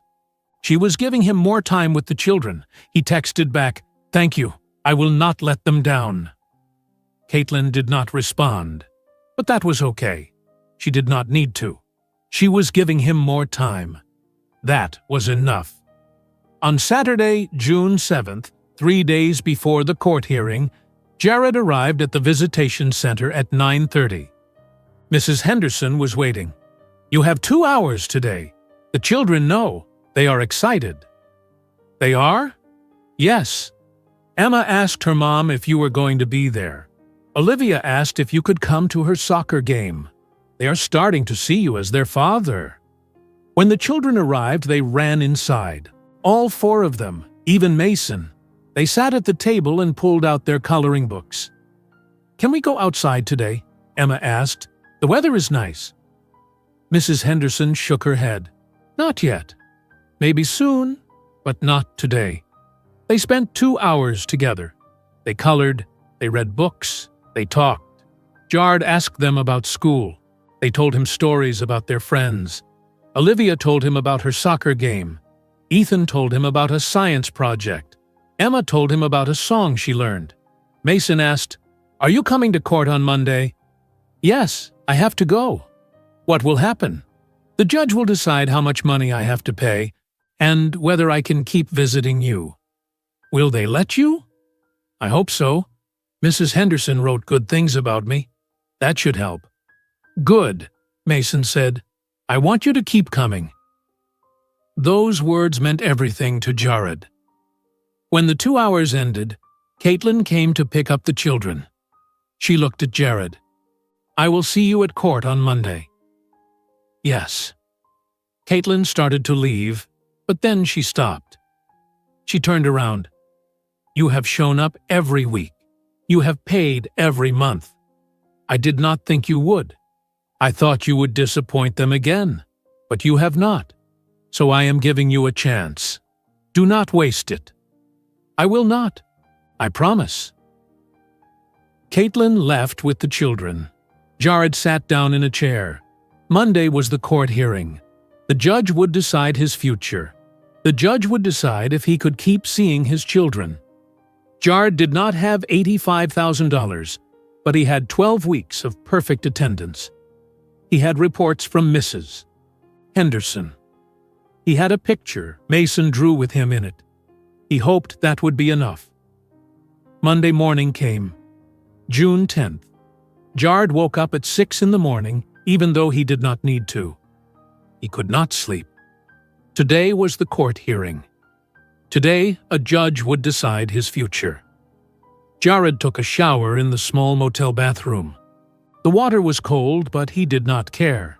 He put on his suit, the same suit he wore on Valentine's Day at the Golden Rose. The suit was wrinkled now. He had no iron. The suit was also dirty. He tried to clean the wine stain, but it never fully came out. But this was the only suit he owned. He had to wear it.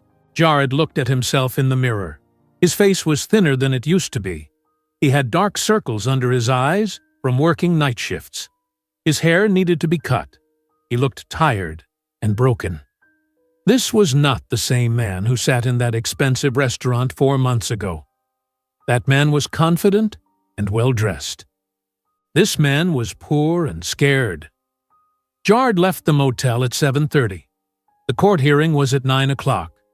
The Cook County Courthouse was in downtown Chicago. The bus ride took 1 hour. Jared wanted to be early. He could not be late. Not today.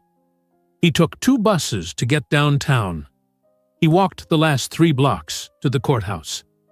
The building was huge and made of stone. There were many steps leading up to the front doors. People in suits walked in and out, lawyers, judges, people with court cases. Jared walked inside. The lobby was crowded. There were security guards at the entrance. Jared walked through a metal detector.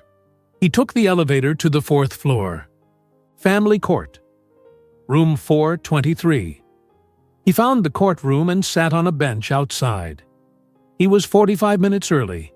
He sat and waited.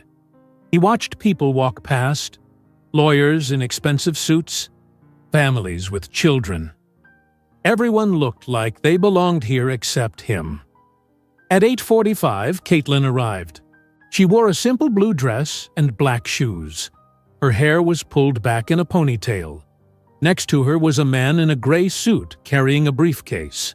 That must be her lawyer. Behind them were 4 children: Mason, Ethan, Emma, and Olivia. They all wore matching blue outfits, blue shirts and dark blue pants. When the children saw Jared, their faces changed. Emma waved. Olivia smiled. Ethan looked at him, but did not wave.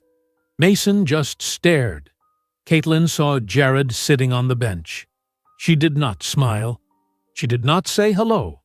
She just walked past him and sat on the other side of the hallway with her lawyer and the children. The lawyer leaned over and spoke quietly to Caitlin. He had gray hair and glasses. He looked experienced and professional. Jared had no lawyer. He could not afford one. At exactly 9 o'clock, a bailiff came out of the courtroom. Case number 24793.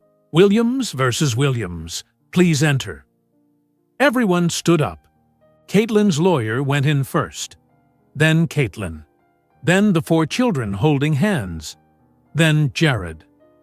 The courtroom was smaller than Jared expected. There were wooden benches for people to sit. There was a table on the left side and a table on the right side. At the front was a tall desk where the judge would sit. An American flag stood in the corner. The bailiff pointed Caitlin and her lawyer to the table on the left. He pointed Jared to the table on the right. Jared sat down alone. The 4 children sat in the front row behind their mother. They were quiet and well-behaved. "All rise," the bailiff said. "The Honorable Judge Patricia Morales, presiding." Everyone stood up. A door opened at the front of the courtroom. A woman walked in wearing a black robe. She was about 50 years old with gray hair pulled back. She had brown skin and dark eyes that looked serious. She sat at the tall desk and looked down at everyone. "You may be seated," Judge Morales said. Everyone sat down. Judge Morales picked up a folder from her desk. She opened it and read silently for a moment. Then she looked up at Jared. Her face showed disgust. "Mr. Williams, I have read your case file. I have read the hospital records. I have read the bank statements. I have read the testimonies. Do you have legal representation today?" Jared stood up. "No, Your Honor." "Why not?" "I cannot afford a lawyer." Judge Morales looked at him for a long moment. "Did you abandon your wife when she was 3 months pregnant with quadruplets?"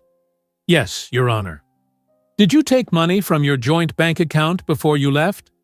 "Yes, Your Honor." "Did you pay any child support over the last 5 years?" "No, Your Honor. Not until 3 months ago. I have been paying since March." Judge Morales looked at Caitlin's lawyer. "Counselor, please present your case." The lawyer stood up. "Thank you, Your Honor. My name is Richard Chen. I represent Caitlin Williams and her 4 minor children, Mason, Ethan, Emma, and Olivia Williams." Mr. Chen walked to the front. He placed papers on the judge's desk. These are hospital records from Northwestern Memorial Hospital. They show that on March 3rd, 5 years ago, Caitlin Williams gave birth to quadruplets.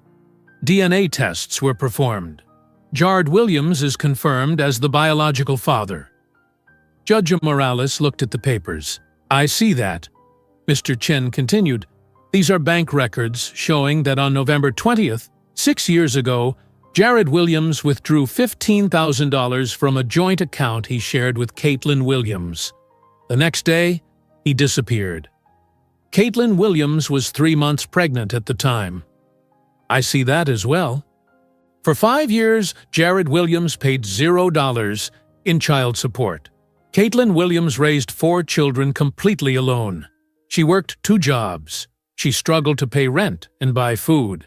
Her sister, Rebecca Hayes, helped with child care, but it was never enough." Mr. Chen placed more papers on the desk. "These are pay stubs from Caitlin's 2 jobs. These are rent receipts. These are medical bills for the children. Caitlin paid for everything herself." Judge Morales reviewed all the papers. Then she looked at Jared. "Do you dispute any of this?" Jared stood up. "No, Your Honor. Everything he said is true." "Do you have anything to say in your defense?" Jared's hands shook. "Your Honor, I was 27 years old when Caitlin told me she was pregnant with 4 babies.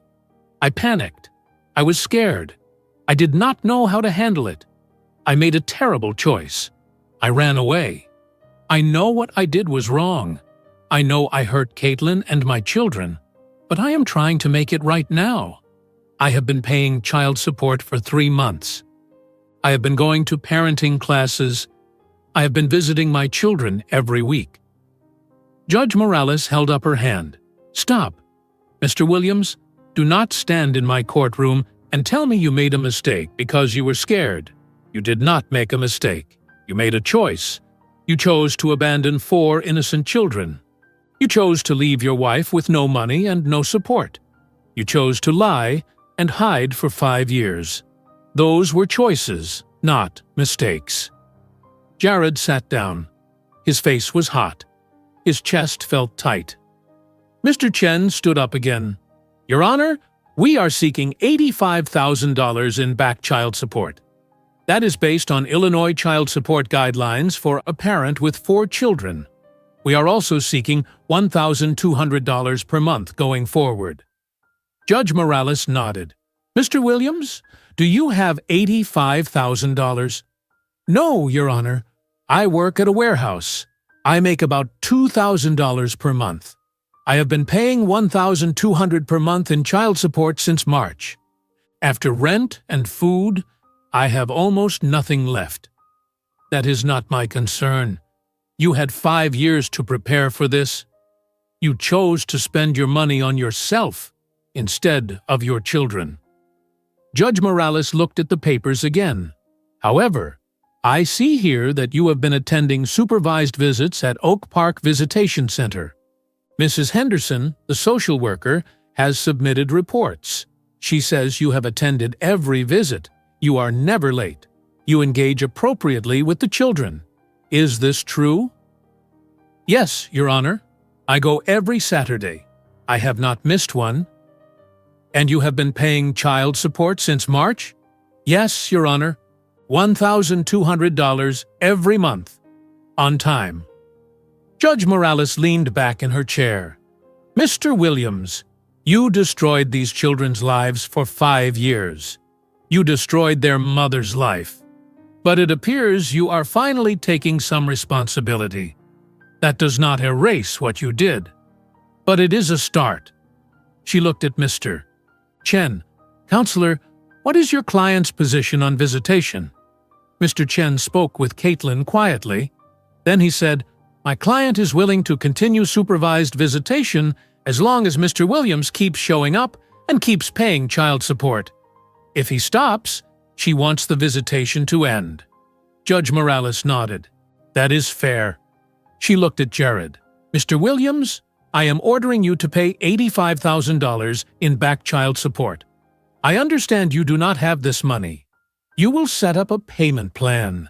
In addition to your monthly child support of $1,200, you will pay an additional $300 per month toward the back support. That means you owe $1,500 per month total. Do you understand?" Jared felt dizzy. $1,500 per month. He only made $2,000 per month. After paying child support, he would have $500 left for rent, food, and everything else. How would he survive? But he had no choice. "Yes, Your Honor, I understand. If you miss a payment, I will hold you in contempt of court. You will go to jail. Do you understand?" "Yes, Your Honor." "You may continue supervised visitation. You will continue attending parenting classes. After 6 more months, if Mrs. Henderson continues to give good reports, we will discuss unsupervised visitation. But that is 6 months away. You must prove yourself." "Yes, Your Honor, I will." Judge Morales hit her gavel on the desk. "This court is adjourned." Everyone stood up. Judge Morales walked out of the courtroom through the side door. The bailiff told everyone they could leave. Jared stood at his table. His legs felt weak. $1,500 per month. For the next 19 years, until the children turned 18. He would be paying child support for 19 years. Mr. Chen walked over to Jared. "You will receive paperwork about the payment plan. Make sure you pay on time. If you miss one payment, my client will take you back to court." "I understand." Caitlin gathered the children. They started walking toward the exit. Mason stopped and looked back at Jared. "Are you still going to come on Saturday?" Jared nodded. "Yes, I will be there." "Okay." Mason turned and followed his mother out of the courtroom. Jared was alone. He sat down in the chair. He put his head in his hands. $85,000. $1,500 per month. He would be poor for the rest of his life. He would work at the warehouse forever. He would live in that dirty motel room forever. But this was his consequence. This was what he deserved. He abandoned his children, and now he had to pay. Not just with money, with his time, with his effort, with his life. Jared walked out of the courthouse. The sun was bright outside. It was a beautiful June day. People walked past, smiling and laughing. Cars drove by. The city was alive and busy. But Jared felt empty. He took the bus back to his motel. He had to go to work tonight at the warehouse. His shift started at 10. He would lift boxes for 8 hours. Then he would come home and sleep. Then he would do it again. Every day, every week, every month.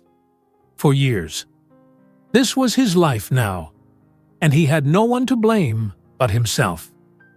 When Jared got back to his motel room, he sat on the bed and calculated his money. He made about $2,000 per month after taxes. Rent at the motel was $1,200. Child support was now $1,500 per month. That meant he owed $2,700 per month, but only made $2,000. He was short $700 every month. Jared needed more money. He could not survive on what he was making. He walked to the front office of the motel and talked to the man at the desk. "I need a cheaper room. Do you have anything?" The man looked at his computer. "I got one room, smaller than what you got now, no window, $900 per month. I will take it. You can move in tomorrow." The next day, Jared moved to the new room. It was even smaller than his old room. The bed took up most of the space. There was barely room to walk. There was no window, so it was dark all the time. The air smelled stale. But it was $300 cheaper per month. Now Jared's rent was $900. Child support was $1,500. That was $2,400 total. He made $2,000 per month. He was still short $400. Jared went back to Frank, his supervisor at the warehouse. "I need more hours. Can I work an extra day?" Frank looked at the schedule. "You can work Saturdays, day shift, 8 in the morning to 4 in the afternoon. That is 8 more hours per week." Jared's stomach dropped. "I cannot work Saturdays. I visit my children on Saturday mornings." "Then I cannot give you more hours. That is the only shift available." "What about Sundays?" "Sunday shift is full. Saturday is all I got." Jared thought hard. He needed the money, but he needed to see his children more. "What about evenings? After my regular shift?" Frank shook his head. "You cannot work 16 hours straight. That is against company policy. You would be too tired. You would get hurt." Jared left Frank's office. He needed to find another way to make money.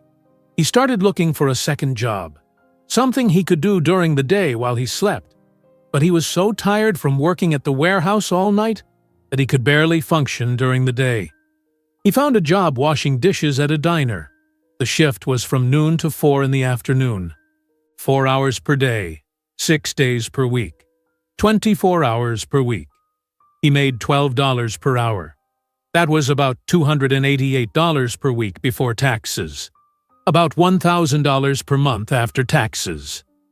Now Jared made $3,000 per month total. After paying rent and child support, he had $600 left. That was for food, bus fare, soap, Everything else.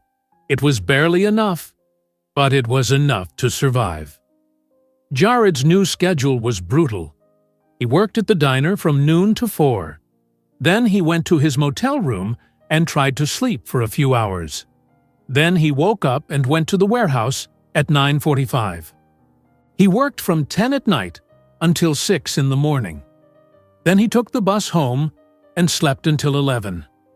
Then he woke up and did it again. He worked 6 days per week. His only day off was Sunday. On Saturdays, he worked at the diner from noon to 4, but his mornings were free for visiting his children. Every Saturday morning, Jared took the bus to Oak Park. He arrived at the visitation center at 9:30. He was never late. Not once. On the first Saturday after the court hearing, June 14th, Jared was exhausted. He worked at the warehouse all Friday night. He did not sleep. He went straight from work to the bus to Oak Park. His eyes were red. His body ached. But he showed up. When the children arrived, Emma noticed immediately. "You look tired." "I am tired. I worked all night, but I wanted to see you, so I came." "You worked all night?" Ethan asked. "Yes. I work at a warehouse at night. I lift boxes and load trucks. Then I come here to see you." Mason looked at Jared carefully. "You did not sleep?" "No, but that is okay. I will sleep later.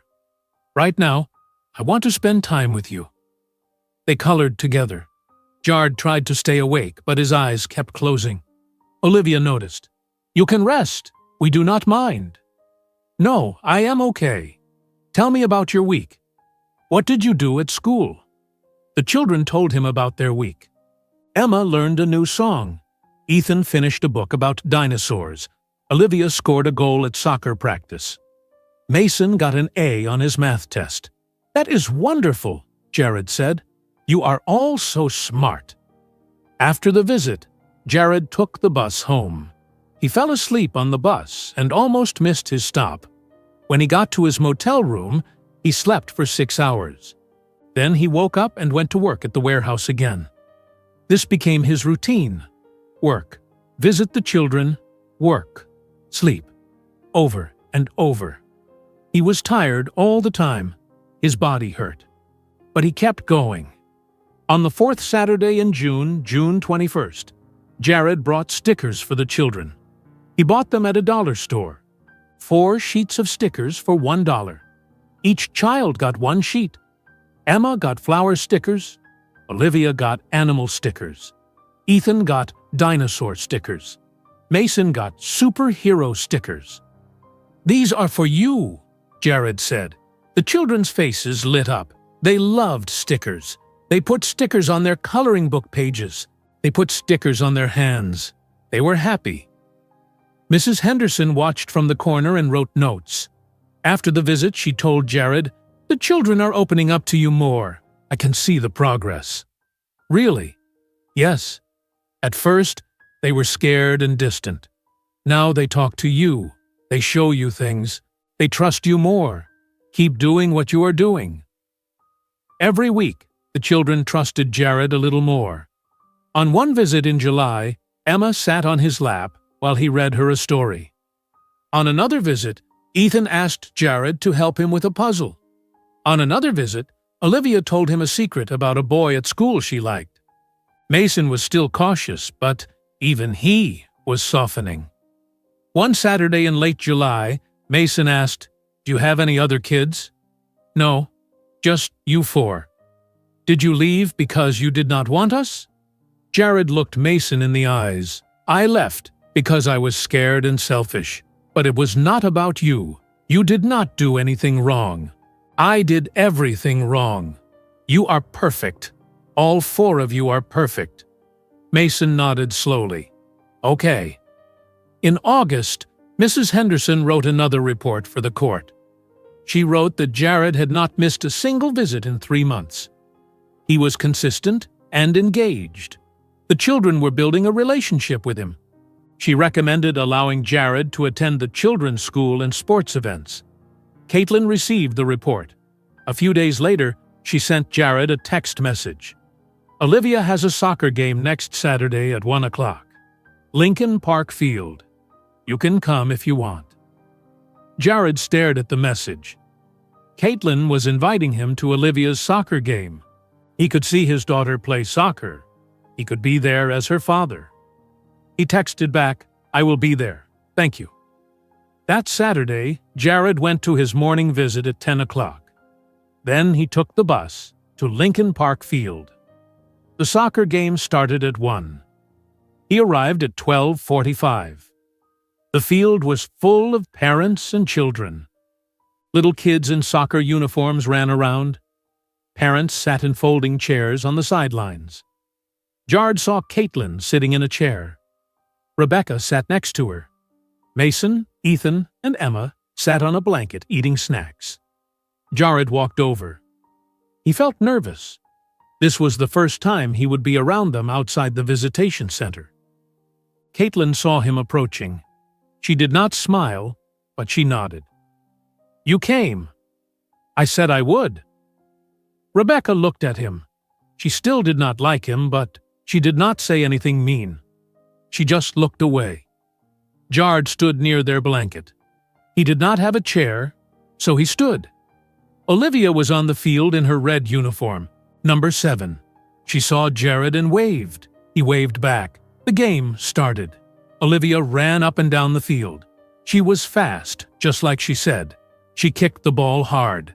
She played defense and blocked other players. In the second half, she scored a goal. The ball went right into the net. Jared cheered loudly. "Yes! Great job, Olivia!" Olivia smiled so big. She looked at Jared and gave him a thumbs up. After the game, Olivia ran over to him. "Did you see? I scored a goal! I saw! You were amazing!" Olivia hugged his legs. It was the first time one of his children hugged him. Jared felt tears in his eyes, but he did not let them fall. Caitlin watched. She saw how happy Olivia was. She saw Jared's face. She stood up and walked over. "You can come to their events from now on. Soccer games, school programs, whatever they invite you to. But this does not mean we are a family. This is for them, not for you." "I understand. Thank you, Caitlin. I know you do not have to do this." "You are right. I do not. But they want you there, so I am allowing it." Over the next 2 months, Jared attended more events. He went to Mason's soccer game. He went to a school open house where he saw the children's classroom. He went to Ethan's art show where Ethan's drawing was displayed on the wall. Every time Jared showed up, he was never late. He never canceled, even when he was exhausted from working 2 jobs, even when his body hurt from lifting boxes all night. He showed up. In October, Mason had a birthday party at Caitlin's apartment. The Quadruplets were turning 6 years old. It was on Saturday, October 18th. Caitlin sent Jared a text message. "The kids want you at their birthday party. 2 o'clock. My apartment." This would be the first time Jared went inside Caitlin's home. He felt nervous, but excited. He bought 4 small presents. He could not afford much, but he bought each child a book. Books were cheap at the thrift store. $2 each. $8 total. On Saturday, Jared arrived at Caitlin's apartment at 1:55. The apartment was small, but clean. It was on the 2nd floor of an old building in Oak Park. Jared walked up the stairs and knocked on the door. Rebecca opened it. She looked at him but said nothing. She stepped aside to let him in. Inside, the apartment was decorated with balloons and streamers. There was a table with a cake and snacks. A few children from school were there with their parents. The 4 birthday kids wore party hats. When Mason saw Jared, he smiled. "You came." "Of course I came. I would not miss your birthday." All 4 children ran over to him. They showed him their party hats. They showed him the cake with 6 candles. They were excited. Jared gave them their presents. They opened them right away. Emma got a book about a princess. Olivia got a book about animals. Ethan got a book about dinosaurs. Mason got a book about astronauts. "Thank you," they all said. Mason looked at his book carefully. He opened it and read the first page. Then he looked up at Jared. "I like space. How did you know?" "Your mom told me." Mason smiled. It was a real smile, not forced, not cautious, a real happy smile. Later, after the other guests left, Jared helped clean up. He threw away paper plates and cups. He folded the table. Caitlin watched him. When the apartment was clean, she said, "Thank you for coming. It meant a lot to them." "Thank you for inviting me." Mason walked over to Jared. "Can I tell you something?" "Yes, anything." "I am glad you are here. I am glad you are our dad now." Jared knelt down to Mason's level. "I am glad too. I am so proud to be your dad." Mason hugged him. Then Ethan hugged him. Then Emma and Olivia. All 4 children hugged Jared at the same time. Jared started crying. He could not help it. These were his children, and they were hugging him. They wanted him there. They called him Dad. Caitlin watched from across the room. Her face softened just a little. She still did not forgive him, but she saw that he was trying. She saw that the children needed him. When Jared left the apartment that evening, he walked down the stairs and stood onto the sidewalk. He looked back up at the apartment building. Lights glowed in the windows. He could hear the children's voices inside. He lost 5 years. He could never get them back. But he was here now. He was present, and he would keep showing up every single day for the rest of his life. Jared kept working his 2 jobs. Every day was the same. Wash dishes at the diner from noon to 4. Try to sleep for a few hours. Work at the warehouse from 10 at night to 6 in the morning. Sleep again. Repeat. His body was always tired. His back hurt from lifting boxes. His hands had permanent cuts and calluses. He lost weight because he could not afford to eat enough food. But he never complained. This was his consequence. This was what he deserved. Every month, Jared paid child support on time. $1,500. He never missed a payment, not once. He also kept going to parenting class every Tuesday night, even after he completed the required sessions. Mrs. Green told him he did not have to keep coming, but Jared said, "I want to keep learning. I want to be better."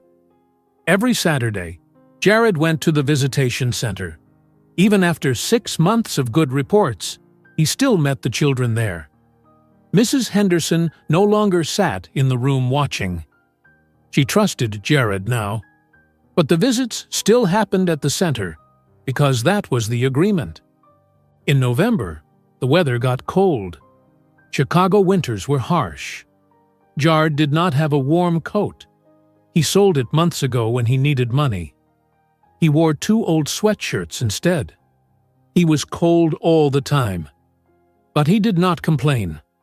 On the Saturday before Thanksgiving, November 22nd, Jared arrived at the visitation center. The children ran inside like always.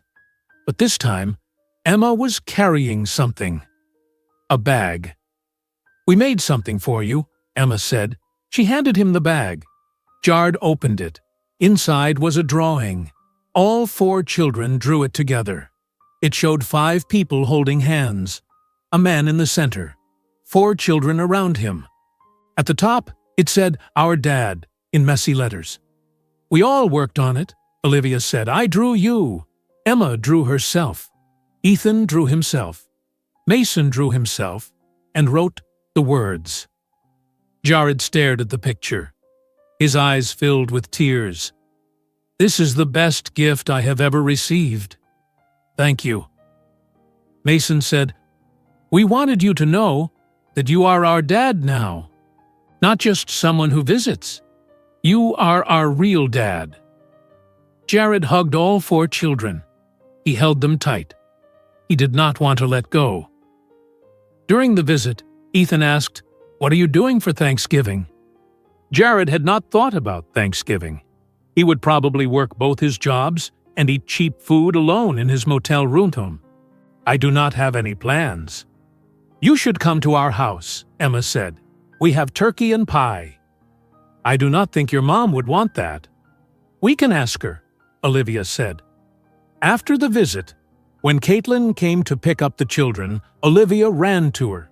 "Mom, can Dad come to Thanksgiving dinner?" Caitlin looked at Jared. She looked at the children. She was quiet for a moment. Then she said, "It is just going to be us and Rebecca. It is not a big celebration." "Please, Mom," all four children said at the same time. Caitlin sighed. "Fine. Thanksgiving is on Thursday at 3 o'clock. You can come for dinner, but just dinner, then you leave." "Thank you," Jared said. "I really appreciate it." On Thanksgiving Day, November 27th, Jared did not have to work. Both his jobs were closed for the holiday. He took the bus to Oak Park. He arrived at Caitlin's apartment at 2:55. He knocked on the door. Rebecca opened it. She looked at him and said, "The kids wanted you here. Not me. Not Caitlin. Remember that." "I understand." Jared walked inside. The apartment smelled like turkey and stuffing. The small table was set with plates and food. The four children sat on the floor playing with toys. When they saw Jared, they jumped up and ran to him. "Dad, you came!" Mason said. He called Jared Dad without any hesitation now. That word never stopped making Jared's heart feel full. Caitlin came out of the kitchen. She wore a simple green dress and an apron. Her hair was down for once, not in a ponytail. She looked tired but less stressed than before. "Dinner is almost ready," she said. "You can sit over there." She pointed to a chair at the end of the table. They all sat down. Caitlin, Rebecca, the four children, and Jared. It was crowded around the small table, but everyone fit. Caitlin brought out the turkey and placed it in the center. There was also mashed potatoes, green beans, stuffing, and bread. "This looks amazing," Jared said. "Thank you for inviting me." Caitlin did not respond. She just started serving food to the children. During dinner, the children talked about school. Mason talked about a science project. Ethan talked about a field trip to a museum. Emma talked about a play her class was doing. Olivia talked about soccer practice. Jared listened to every word. He asked questions. He laughed at their stories. He felt like he was part of a family. He had not felt that way in a long time. After dinner, Caitlin brought out pie. Pumpkin pie. She cut slices for everyone. The children ate theirs quickly and got pie on their faces. Jared smiled, watching them. When dinner was over, the children asked, "Can Dad stay and play games?" Caitlin looked at the clock. It was 5:30. She said, "Okay, one game, then he has to go." They played a board game on the living room floor. It was a simple game with dice and colored pieces. The children loved it. They laughed and cheered when they won. Jared let Olivia win. She was so happy she hugged him. At 6:30, Caitlin said, "Okay, time for baths and bed." The children groaned. "Can Dad come back soon?" "We will see." Jared stood up.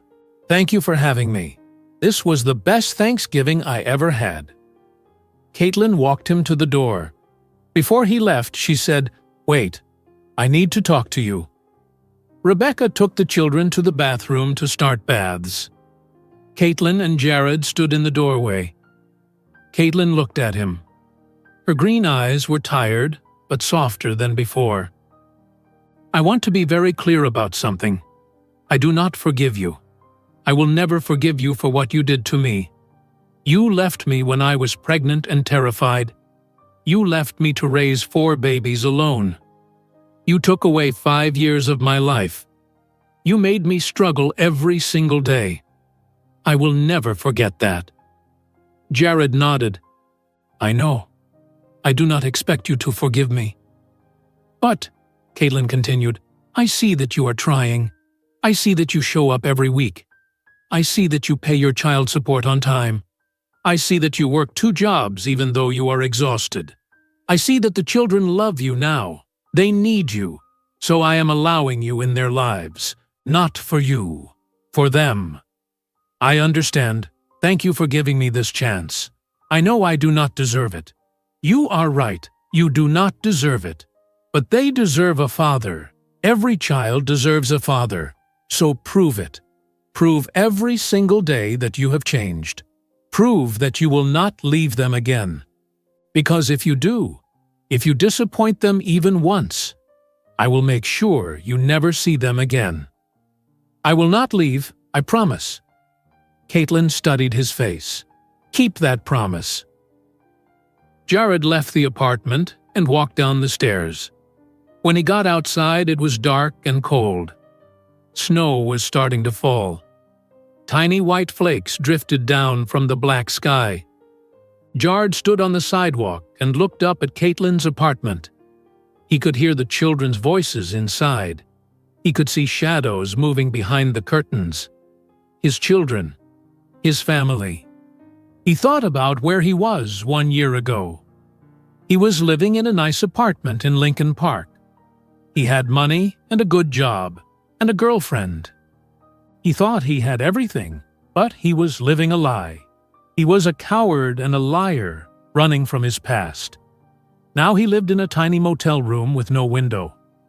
He worked 2 jobs and was tired all the time. He barely had enough money for food. He lost everything he used to have. But he gained something more important. He gained his children. He gained their trust and their love. He gained the chance to be their father. Jared pulled out his wallet. Inside was the drawing Mason gave him. The one with 5 people holding hands. Our dad. He looked at it for a moment. Then he put it back in his wallet next to his heart. He started walking toward the bus stop. His breath made clouds in the cold air. His hands were freezing because he had no gloves. But he did not care. 1 year ago, Jared thought he could run from responsibility forever. He thought he could build a new life and forget his old one. He was wrong. The past always catches up. Actions have consequences. He destroyed Caitlin's life for 5 years. He abandoned 4 innocent children. He lied to everyone who trusted him. He chose the easy path instead of the right path. Now he was paying for those choices. He would pay for the rest of his life. Financially, emotionally, in every way possible, but he was also building something new. He was building a relationship with his children. He was proving that even a coward can learn to be brave, even a liar can learn to tell the truth, even someone who runs away can learn to stay. Change is hard. Change is painful. Change requires sacrifice. But change is possible. Jared reached the bus stop and sat on the cold bench. The bus would come in 10 minutes. Then he would ride for an hour back to his motel. Then he would sleep for a few hours. Then he would go to work at the warehouse and lift boxes until 6 in the morning. Tomorrow he would do it again, and the next day, and the day after that, for years, for the rest of his life. But every Saturday, he would take the bus to Oak Park. He would see his children. He would show up. He would be present. He would keep his promise. He missed their first words. He missed their first steps. He missed their first day of school. He missed 5 years he could never get back. But he was here now. He was trying. He was present. His new beginning became his reckoning. Every single day, he had to prove that a man who ran away could learn to stay. A man who lied could learn to be honest. A man who abandoned his children could learn to be a father. The bus arrived. Jared stood up and climbed aboard. He sat in a seat near the back and looked out the window. The snow fell harder now. It covered the streets and the buildings. Everything looked clean and white and new. Tomorrow was another day, another chance to prove he had changed, another chance to be the father his children deserved. And Jared would take that chance every single day for the rest of his life. Because that is what a father does. A father shows up. A father keeps his promises. A father stays, even when it is hard, even when it hurts, even when he has lost everything. A father stays. If you enjoyed today's video, I'm sure you'll love the next one. Don't waste time. Just click on the screen. Hey, Thrive Sphere family. If these stories resonate with you and inspire you to believe in the power of resilience and justice, we need your support to keep the momentum going. Hit the subscribe button, join our sphere, and make sure you never miss another empowering story. Like and share. If you enjoyed today's video, hit the like button and share this message of hope and accountability with your network. Turn on notifications. Don't waste time. Click the notification bell so you're always the first to know when a new story drops. Your support helps us continue sharing narratives that spark dialogue, push for change, and show the true meaning of thriving against the odds. Let's keep the conversation going. Subscribe to Thrive Sphere today.